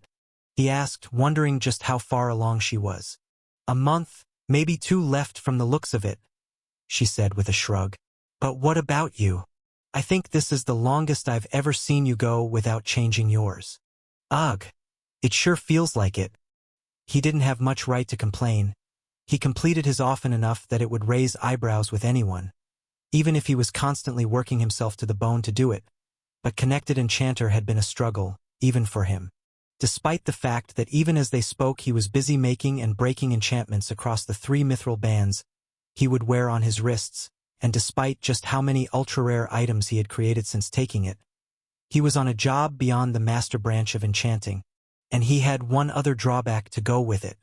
Despite being a job so far along the enchanting path, it was one that was also meant to gain experience from Connect, a skill that refused to awaken. To call it aggravating would be an understatement. He'd understood it would be a challenge when he'd first taken it, but he thought he'd at least have gotten the payoff of seeing how the skill would grow by now. Even if those bonuses would continue to exist, and by all accounts still be excellent once he finished it, to have to feel like his progress was slowed without getting the result he so dearly wanted could only be annoying. The good news is I'm almost done it, he told them, broaching a topic he knew he'd need to anyway to get his last few job levels done as fast as he could as he focused on his girlfriend. So hey Thera, you know how you deeply love me? How I'm the light of your life. How being with me makes each of your days just that much better. If by that you mean do I know how you're my greatest point of stress? That each day I wake up asking if you're going to get yourself hurt or attacked because that's just how your luck goes. That I'm constantly expecting you to face some divine retribution for your far too casual way of treating the gods. She was mostly teasing, but it was easy enough to tell that she wasn't going to like wherever this was going, a fact Ben himself was quick to confirm. No, I'm pretty sure we're going with the things I said. Anyway, I have a bit of a favor to ask you, and you're not going to enjoy at least half of it. Ugh. Just tell me already. First things first, need to prepare. Ben told himself as he pulled out his personal job crystal when he got to the shop, before destroying the enchantment on it, leaving him with nothing but a plain rainbow mana crystal in its place. He'd made himself the job crystal what felt like ages ago, and in a way it was. He'd been a level 6 enchanter when he'd first had the idea to make something so small for his personal use, but now he was at the second level of his divine enchanting, letting him work his magic with an incomparable level of skill to what it had been in the past. Which means this should work with some to spare. And it was with that thought that he began running his mana through the sphere, letting him pull off a piece no bigger than a marble, round it out, and begin enchanting on it. He was trying to recreate the same complex enchantment that had been on it only moments before, but to do it on something so much smaller took an even greater level of skill, though still a level he had to spare as the delicate points of mana went down easily, condensed far beyond what they'd ever normally be, yet still perfectly functional for what it needed to do until he had it done. The smallest job crystal he'd ever made, possibly the smallest anyone had ever made, and it was finished as he rolled it around between his fingers. With it completed, he repeated the process, making 3 more before he was done, each of them functional and the exact size he needed them, only for him to end up distracted by a single thought in the midst of his admiration for his own work. How much smaller can I go? He had no reason to try, the current size was perfect with the idea he had for them, but then he couldn't help but see how far he could push it as he tried again, pinching off smaller and smaller pieces until he failed at making something just slightly larger than a pea. "Ah, too bad," he muttered. "If I could have gone smaller, I might have been able to comfortably do rings instead of necklaces. Maybe I'll change it out in the future." Still, it was a fun little attempt as he broke the enchantments on everything he didn't need, recombining the smaller crystals with the original to keep from losing anything as he focused back on the original 4 for what needed to come next as he moved to the storage room, looking for a few different materials that would complement the look of the crystal, as well as who they were going to. To begin, he used a small piece of a black stone, shaping it with his magic to wrap around the tiny job crystal, not coating it as its future owner would need to be able to properly touch it to take advantage of its effects, but still covering enough that there was no threat of it slipping off before he added a nub at the top, using a strong piece of string to slip through it to create something that could be conveniently worn, meaning the user wouldn't need to go find one to use after completing whatever job they had. And that's Falk down. From there he used the red stone for Sonia, trying to make the casing a little more aesthetic for it compared to the one for his teacher before he had it done, after taking the time to make a real chain to hold it rather than a piece of string and adding some finer details to improve the look of it, working under the assumption that she'd like it more than Falk would and leading to that little difference in effort. Finally, it came down to the last 2 where he used the last blue stone for both, the one for Thera getting a far more detailed pattern as he tried to create a delicate design of birds and flowers on it, while his own he left plain, caring more about the function than the form, with his task finally done. "Shut up. Well, first, I didn't even say anything, and second, that's really no way to be talking to your teacher, boy," Falk said from behind him as Ben turned around. "Sorry, not you, Falk. I was talking to Myriad." "That's not exactly better, but all right. So what exactly were you working on so intently?" There was curiosity in the Yeti's eyes as he looked at what Ben had been so focused on, a desire to know what had been made that Ben was happy to fulfill. "I'm glad you asked. Personal job crystals, I've got one for you, Sonia, and Thera too. I figured since we'll be near a battle where any kills will give some job experience regardless, all of you should be able to change yours on the fly to reap the benefits." Falk's eyes couldn't help but widen with surprise. He knew the boy had enchanted something on the crystals he'd been working on, but he'd have never guessed it would be something like that. He hadn't even been sure a job crystal could be that small until that very moment. "Well, that's real thoughtful of you, boy, so I'm not going to decline." "Thank you," he said, holding out his hand to take it as Ben shook his head.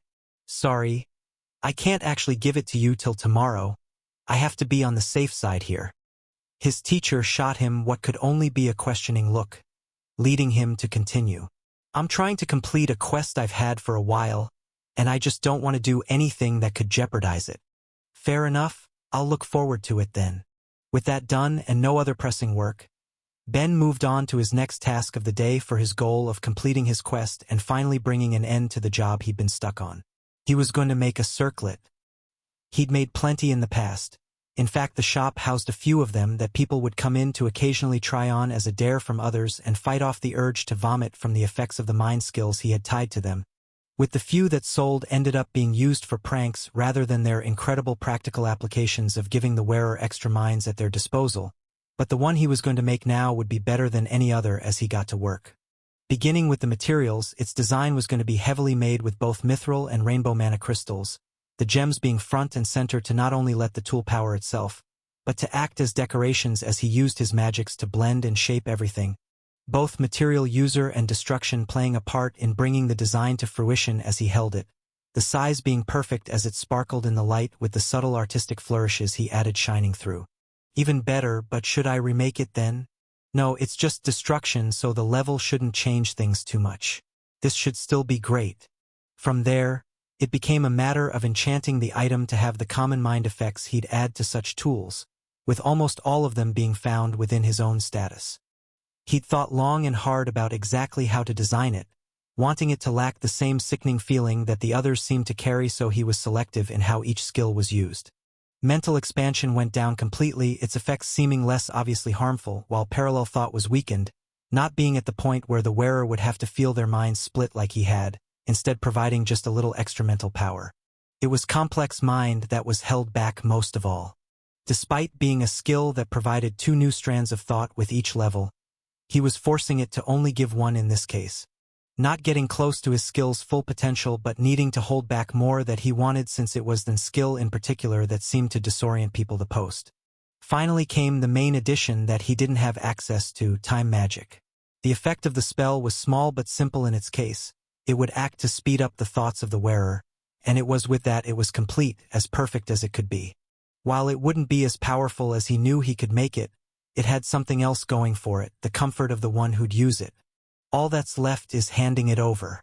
It was still very early in the day, and with him not meeting up with Thera till the evening, he didn't have any other pressing tasks, so instead he focused on training and shop work, squeezing out every bit of experience he could in the meantime. In the second church of Myriad, Ben stood and waited, admiring the structure he'd put so much work into designing as he did. He was in the main hall, the public area that wasn't locked away to hold his spare books and supplies, where anyone with the Connect skill could come to copy the enchantments on the hundreds of metal tiles coating the walls. Not that the church saw much use in that capacity, for the simple fact that it didn't get many visitors. Sure, some would stop by occasionally, giving a prayer here or there as they passed, or going out of their way, since the town held both the church's apostle and oracle, but in the end that was it. While people would pray, there were only those 2 dedicated believers in town, and considering that Ben could give his God just as much, if not more, faith by praying in his coat, it was really just left to Sakhel. Myriad spoke up. "Myriad, I'm not gonna lie to you, that sounds so boring.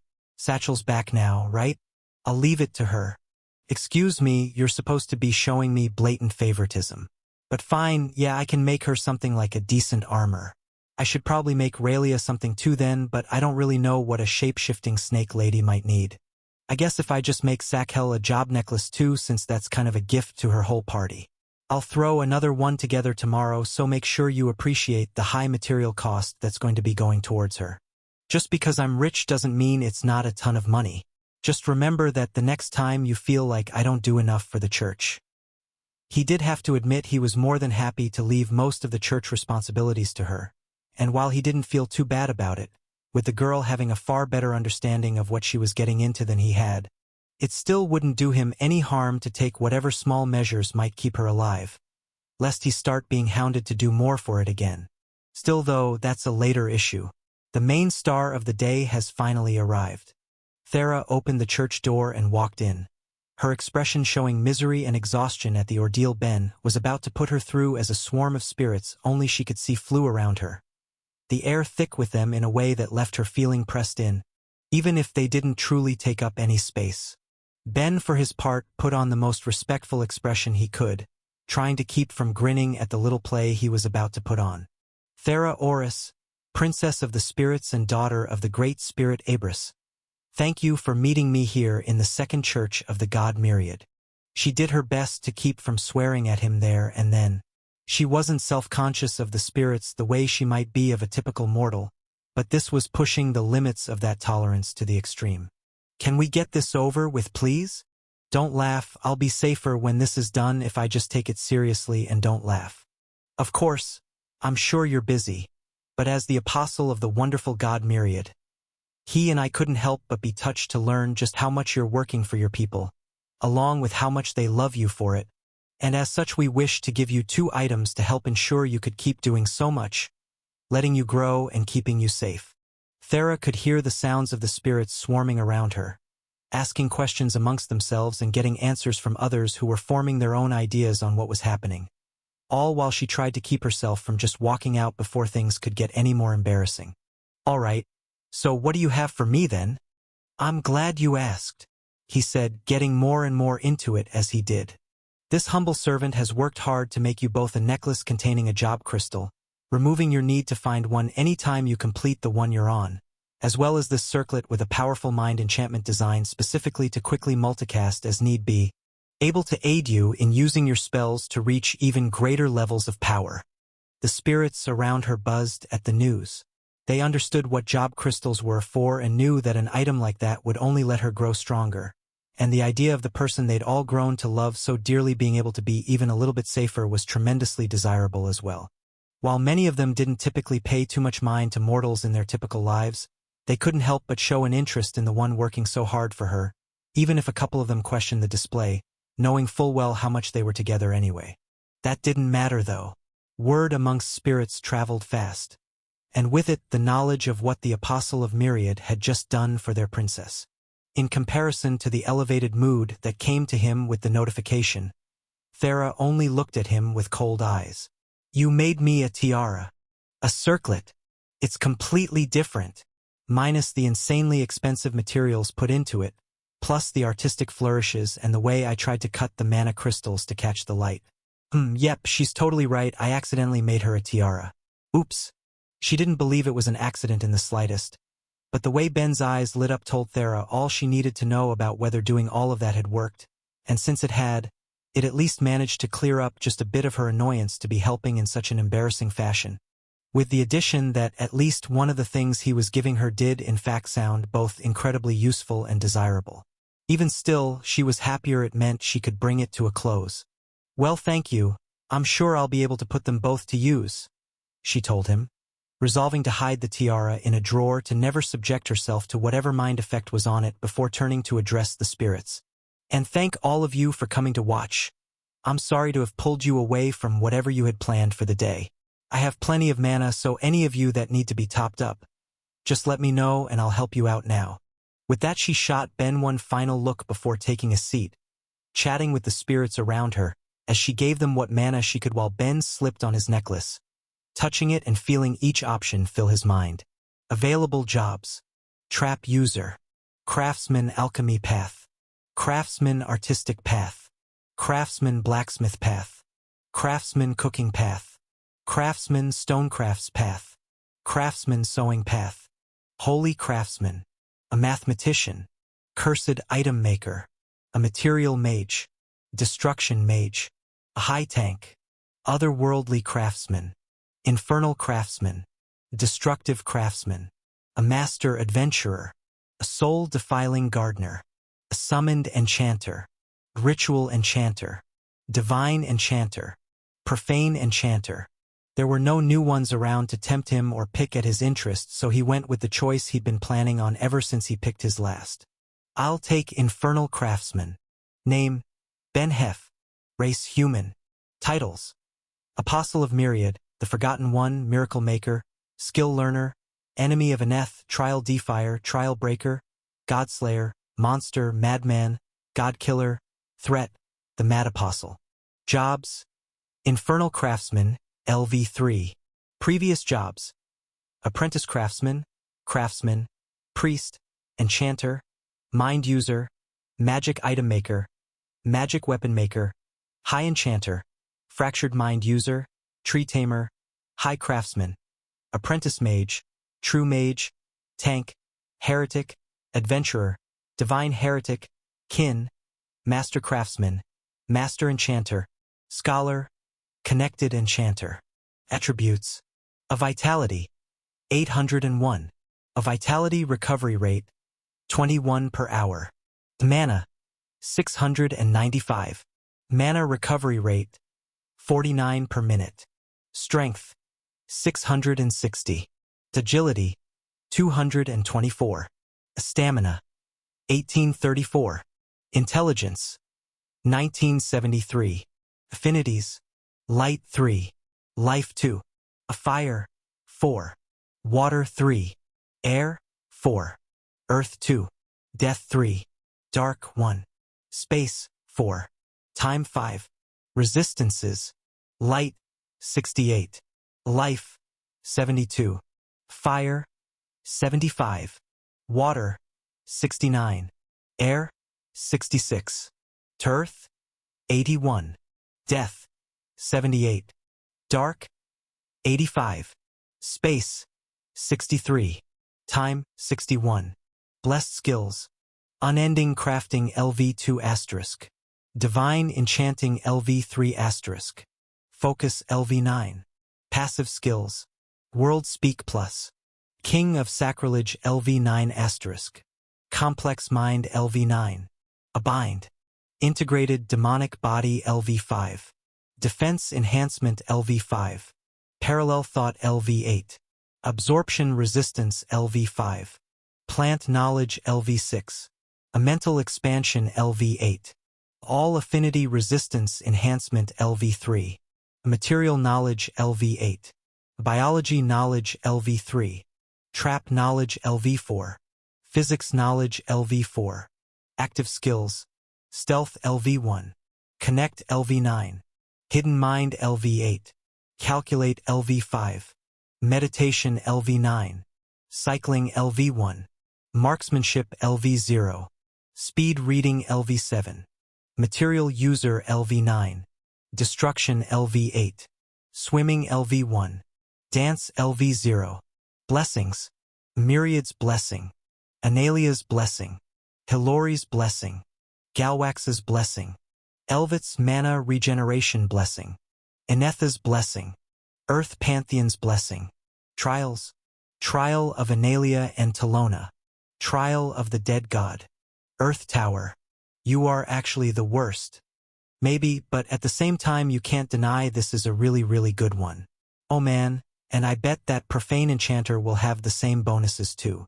My headache is gone, so it's probably fine if I accidentally get a level to Parallel Thought or Mental Expansion, right? Besides, by the time I take it again, my soul will be in tip-top shape. He could hear the doubt in Myriad's voice. His god already sure he'd do something to level them up. And in general, he wasn't exactly wrong about that.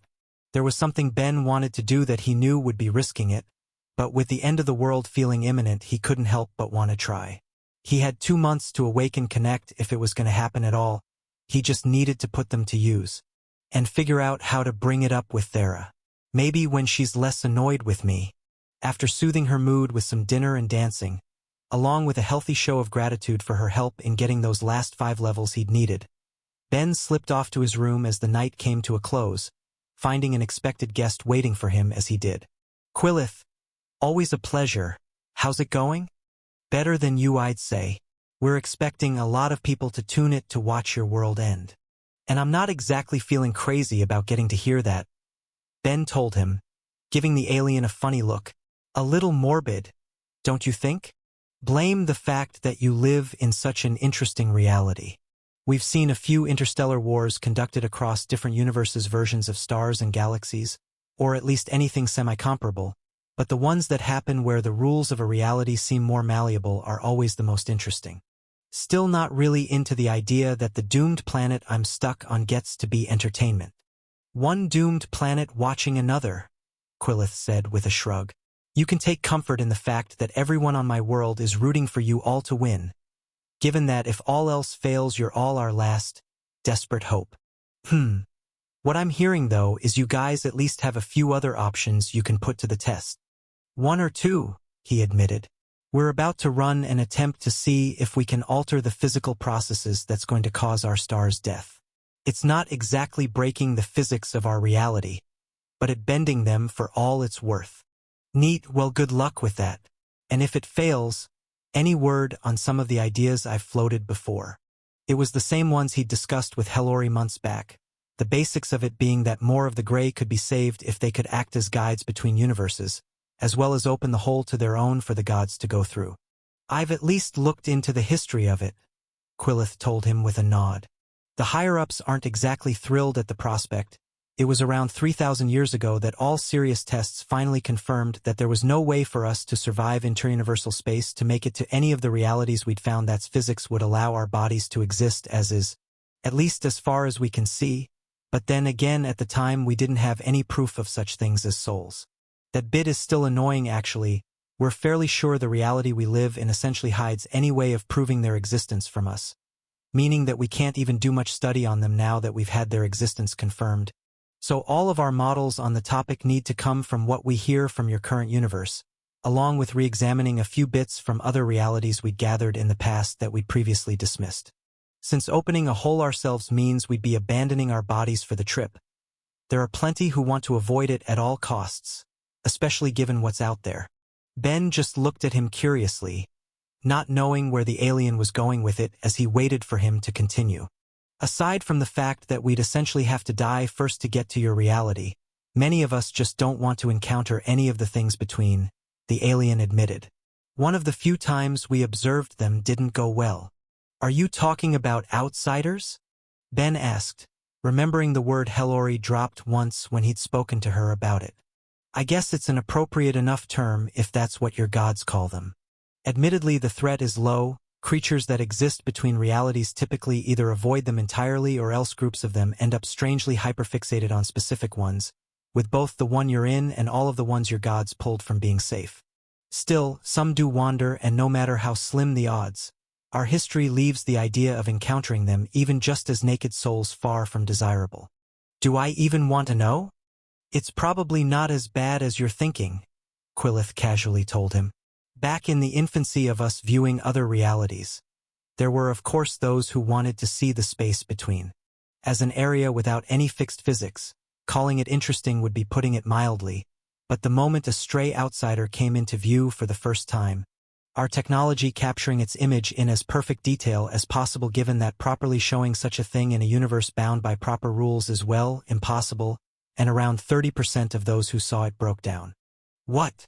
It surprised us too, or at least I'm told since this is ancient history for my kind, but anything that doesn't require a rigid set of physics to exist is, well, for a lack of a better word, wrong. We can peer into other realities with life that evolved under laws radically different from ours without issue, but there's something about the things adapted to it that's simply incompatible with my kind at least, since I can't speak for how creatures from other realities would handle it. The reality you live in has plenty of races that exist within the void, but that's nothing compared to a creature that could exist in interuniversal space. All right, you've got me curious. Tell me more about interuniversal space. At that, the alien couldn't help but give a small smile. I believe that would fall under the realm of physics you hate so much. Are you sure? You just told me it's a place without a set physics, and like I said, I'm curious. Teach away. I'm all ears. Very well. It looks like we have a rather unusual topic for your lessons tonight. I think I understand all of the stress Drari is under a bit better now. This really is too much. Thera thought to herself as she was flying back to Stonewall, moving the cart just slightly slower than she usually would out of a need to decompress from the day. It wasn't that it was a hard amount of work, with all the mana at her disposal. Anything that could qualify as such could only be a disaster, but it was mentally taxing. There were plenty of towns and villages in the surrounding area, and after going to tend to help treat anyone she could for that bit of extra skill and job experience, she was seeing more and more of what she'd been seeing at Stonewall. People who hadn't done anything to try and get stronger since the world first got notice from the gods of the invasion, who were now trying to rush to gain any levels to combat and magic skills they could in an effort to keep themselves just a little bit safer, with far too many of them getting hurt for it. It's not like I don't understand, but I'm seeing a few too many people who'd be on death's door if I wasn't here. Gods above, even if combat needs some hands-on experience, magic can be trained plenty safely. Perhaps she wasn't the best to pass such judgments on others, as someone who only a couple years prior had been acting as an adventurer when she could only cast a couple simple spells a day, and who had just done a tower trial for whatever extra strength it would bring. But the difference was that she knew how strong she was. As tough as the Earth Tower had been, it had been manageable for her compared to what any normal mage would have to deal with, and even back when she was adventuring alone. If her staff ever broke and something got too close, she could raise a cloud of dirt around herself to scare it off or run, since her agility had always been reasonably high thanks to her years of dancing. For people who had normal, smaller mana pools or lacked experience with weapons, trying to hunt whatever could be found in the depths of the woods could be a death trap, especially as the ecosystem slowly shifted with more and more dangerous beasts making their way to the area. Alright, enough thinking about that. I'm almost home. I can have a nice relaxing rest of the day. It's a bit late to see if Asa wants to do anything, but Satchel's back. I could always bother her. No. She still seemed pretty exhausted after helping the demi-demons, and I can't exactly blame her for that. Maybe I'll start working on dinner for Auntie and Ben for a change. Yeah, that sounds pretty nice. And after, I think I just might get him to help me practice more of my life magic. Since I put up with him using me to finish his job, that seems fair. She thought, with a playful smile spread across her face. She wasn't as annoyed about it as she had been the day before. It was important to her that he get stronger as well, to match her desire that he stop getting in situations where his life was on the line, and he'd done plenty to make it up to her immediately after too. But it does feel nice to see him try so hard for me. She couldn't help but think. The feeling trailing off as a far more uncomfortable one took its place. Oh gods, I don't like being spoiled, do I? As soon as the notion crossed her mind, she couldn't exactly deny it, so she did the next best thing and ignored it, not in the mood for any level of self-discovery at the moment. All right, thanks for the meal, Thera, it was lovely, her aunt told her, giving a wide smile. But now it's time for me to be off. I promised Cecily I'd grab drinks with her and Falk, so I'll be home late, just in case you two want to do anything that might need a couple hours of privacy. Whatever you're thinking isn't happening, she called back, feeling the blood rush to her face as she did. Her aunt wasn't shy about teasing the idea of something happening between her and Ben, and she never knew how she was supposed to react whenever she did. Later, Sonia, he said, significantly less bothered about it than she was as he focused on her. So, using me as a practice dummy for your life magic then? It's nothing I won't be able to fix if anything goes wrong. Don't worry so much. I think if you're a healer, you need to learn to be slightly more reassuring than that. A part-time healer, my bedside manner isn't the most important, especially when I have the skill. Now come on, it will be fine, she told him, leading him to the couch and filling him with her life mana as she used her mana examination to see exactly what was happening within him as she did. She decided to practice buffing, an aspect of her magic she didn't have too much experience with, but figured she could use more as she watched how it affected him. His heart rate picking up as the mana flowed into his muscles and bone, each of them flooding with power that seemed like it wanted to be used, all while he sat still, just accepting whatever was going to happen to him. She usually held his face as she cast her magic if she wasn't treating any specific wound, but as she watched the changes the buff did to his body, her touch strayed to his arms and chest as she felt them. He really does look stronger than when we'd first met, doesn't he? Her mother had commented on Ben having nice muscles when she'd first seen him, and while that had been true enough then, he had certainly gained more since that time as he practiced at the forge, his line of work taking plenty of strength. Combining that with the fact that he hadn't regained all of the body fat he'd lost as she and Yuzu had desperately tried to repair the damage he'd taken in the Earth Tower, and it made the change all the more stark as she touched him, completely lost in her thoughts till he spoke up. Feeling handsy? You wish. It looked like something you ate poked at your stomach lining. Not a big deal, but I fixed it. She lied, not having any desire to own up to how distracted by him she'd just been. I definitely wasn't feeling handsy. Probably. Maybe. MMH. She continued to practice her magic on him, but she couldn't help but feel just a bit distracted as she went. Ben's little joke and her aunt's implications swirling around her head. Things are fine now, I don't need anything to change, she told herself, trying not to let her eyes linger anywhere too long. But maybe he does? I mean, I know from Steph that his kind doesn't seem to have too many inhibitions or social taboos against it, but he hasn't brought anything like that up since we've been together, so it's not something I need to think too hard on. Unless he's just taking things slow for my sake. Before she'd had to learn just how terrible it felt to lose him, even without the clear romantic connection they now shared. She had made it clear that she had no interest in romance thanks to the life she could expect. That had obviously changed, but she couldn't deny the chance he was just leaving things because of how new to everything she was on that front. But the easiest way to change that was to ask, "Hey Ben. Yeah. Do you know actually it's not important?" Her own kind weren't exactly shy about that sort of thing on either side of her heritage. Hell, when she was giving her mana to the spirits, she was helping them recover from their racial side effects attached to the act, and Analia wasn't just a goddess of love but of seduction too. The only reason she was feeling weird about it was because she'd so thoroughly denied the idea of ever falling in love for so many years she hadn't even considered just what that might mean for the future. The two of them had been dating for nearly a year by that point. By succubus standards it would be surprising that nothing at all happened, but then she wasn't a normal succubus, and in the end of it, just as important as what he might or might not want was what she herself desired. But do I want that? She asked herself, feeling her eyes looking him up and down as she did. You know what? I'm actually feeling pretty tired, so I think I'll end here," she told him abruptly, leaning in to give him a kiss and feeling extra aware of his lips against hers. "Have a good night, Ben. Try and get some proper rest. Okay? Will do. Sleep well, Thera." She tried to be casual about it as she walked back to her room, but she was sure her thoughts must have been as clear on her face as they ever were. She could feel the blood in her cheeks as she changed and slipped into bed, tightly hugging her pillow as she did. I mean, we could both be dead in a couple months anyway, she told herself as she laid there. And I do love him, and I do want to be close to him, and I'm enjoying being in a relationship more than I ever really expected, and this is just part of a relationship, right? Ugh, why did Auntie even need to put the idea in my head? I might maybe want to. MMH, I just need to think about it a little more.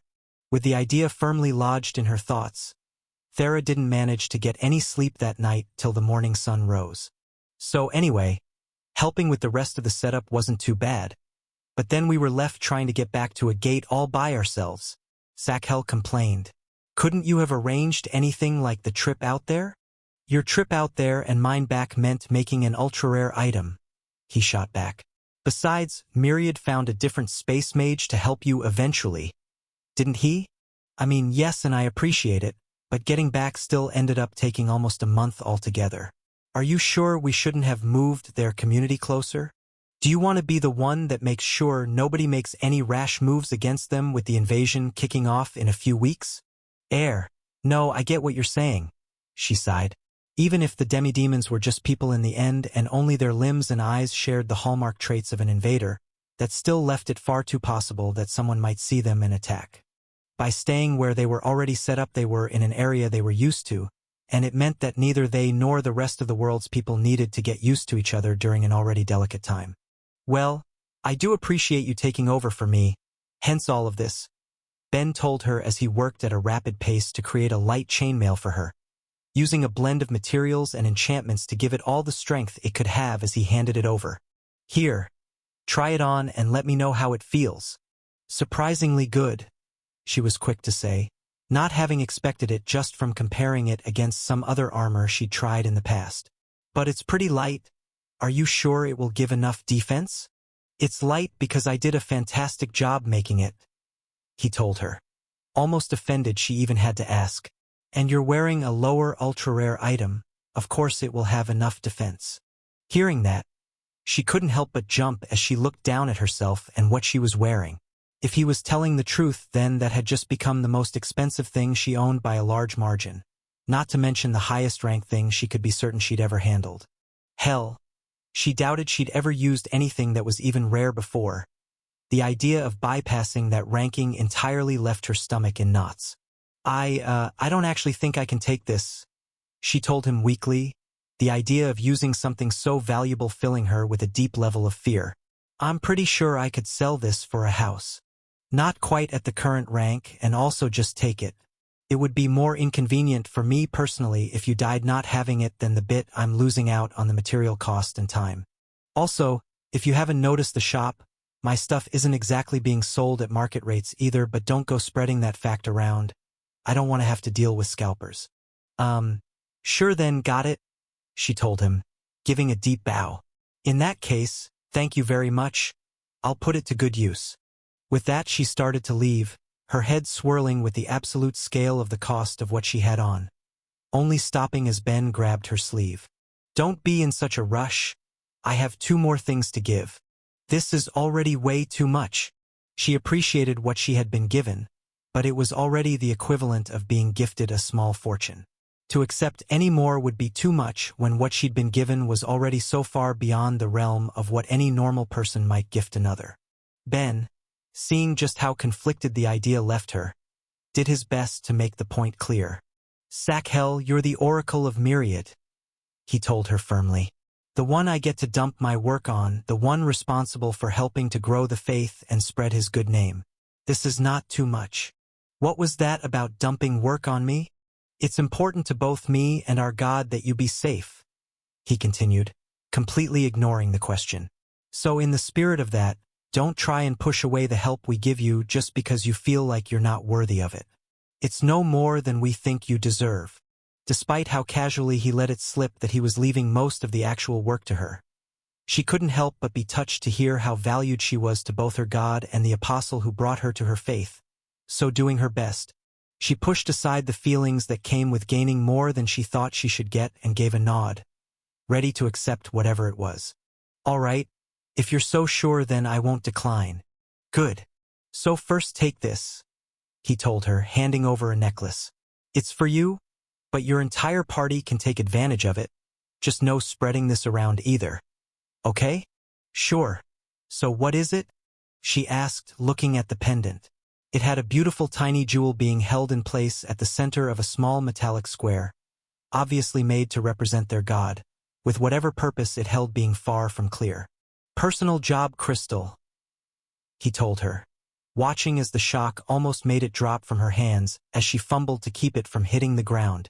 "It's important to be able to change your jobs quickly, so you don't miss out on any experience for them, so having something like this is a must. If there's ever a time that you have to reveal you have it to anyone outside of your party, just tell them that it's a benefit of being the Oracle of Myriad, since that's technically the truth." I didn't realize they could be so small," she muttered as she stared at it, all but transfixed. The ones she'd used in the past had all been around the size of her head.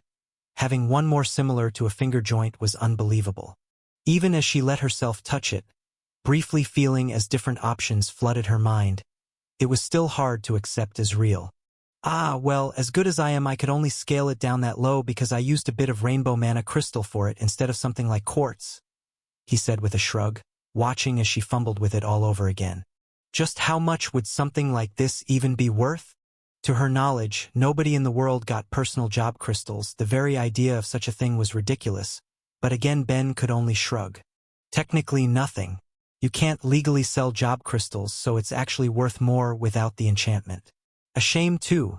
If I could sell these I'd become even more outrageously rich. She heard basically none of what he'd said, too focused on the extreme degree to which her gear had just changed with 2 simple items, and having the knowledge that there was still one more to go. Whatever you have left isn't going to be quite so over the top, is it? I feel like I'm going to be robbed on the street with all of this already. The next is just potions, don't worry," Ben told her as he pulled them out, seeing her relax right up until he described their effects. "I'm giving you 6 for now, so that's 2 for each of your party. Have one tonight and the second in a month, and both times you should get a permanent extra 3 points to all of your attributes. I don't think I need to tell you not to talk about this either, right?" As things stood, he had more than enough, the tree in his greenhouse producing a constant supply of the fruit thanks to the various enchantments around to stimulate it. But at the current time there were only 5 people having them.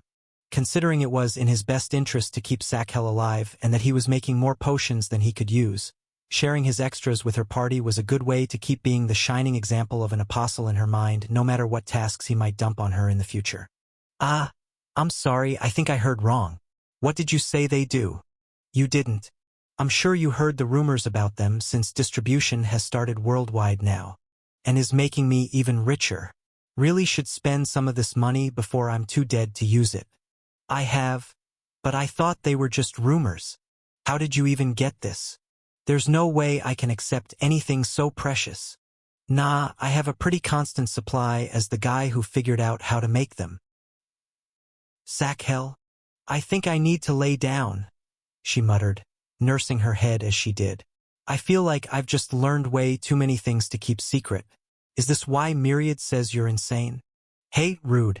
I'm creative and driven. You're using what? Don't worry about it and moving on. Sakhel, while I have you, if I was going to visit your village to try and buy more of the wood from your forests, do you think your grandmother could be convinced? That was the one limiting factor when making his potions, and while he knew there were other materials that could work, he was almost certain that any alternatives were being monopolized for the large-scale potion production happening in Analia. At the question, though, Sakhel could only shake her head as she still struggled to suppress the shock of all she'd just received. You've seen how she can be, and she's as devoted to protecting our woods as you would expect. Heck, I was honestly shocked she gave you the 3 branches she did before. Maybe if you pay a fortune or just do something huge, she could be talked into it. But I wouldn't hold my breath. How huge? He asked as he eyed her, curious on if she had any ideas that wouldn't leave him parting with all his well-earned cash. I don't know. Maybe if you were a powerful plant mage and could help the trees grow, she'd be willing to trade some wood if you put in the work. But other than that, I'm not sure there's anything else she cares enough about to help you out. Help the trees grow, huh? There's an idea. All right, thanks. He waved her off, keeping her from thanking him too much for everything she'd been given as he took a seat at a desk, not having any other pressing work and instead talking to his god. Happy? I have more than I need, so no harm sharing them a bit. More important than that, I think I can design a few things to stimulate tree growth more than I already have, so I'll need to look into that to see if that can get me into Hentatha's good books. Could you do me a favor and ask Jagal if she thinks using the byproducts of my possessed tree would hurt the plants from her world at all? That's always an option too. He'd been gathering the fallen leaves and fruit skins that hadn't been going into his potions, and using them as mulch for Frederick, and seeing it end with his deer plant gaining explosive levels of growth as a result. But there was no guarantee that they wouldn't leave any byproducts in the ground that might harm the Dryad's grove. Something he wanted to avoid at all costs if he was not only going to try and ask for a bigger supply of wood, but to stay in the Dryad's good books so they'd let him test out another idea altogether. It will probably maybe be fine. Besides, if I want any chance of being able to use all of the awakened skills the world has to offer, then this is the only real option I can think of. He wasn't going to waste his time on Craftsman's Tower when he didn't think he'd be making it to the top, meaning if he wanted a chance after all of his other failures to push his Connect skill over the edge, then he needed to be creative. But if he succeeded, then a whole new world of creation would open up to him. The defensive enchantments I can already do are already fantastic for anything anyone could reasonably expect to encounter, but I keep ending up finding things nobody would reasonably expect because reality itself hates me. And the sorts of weapons and tools I might be able to manage too. You saw how good my space bombs were. Imagine if I made them with awakened magics. Plus the gates.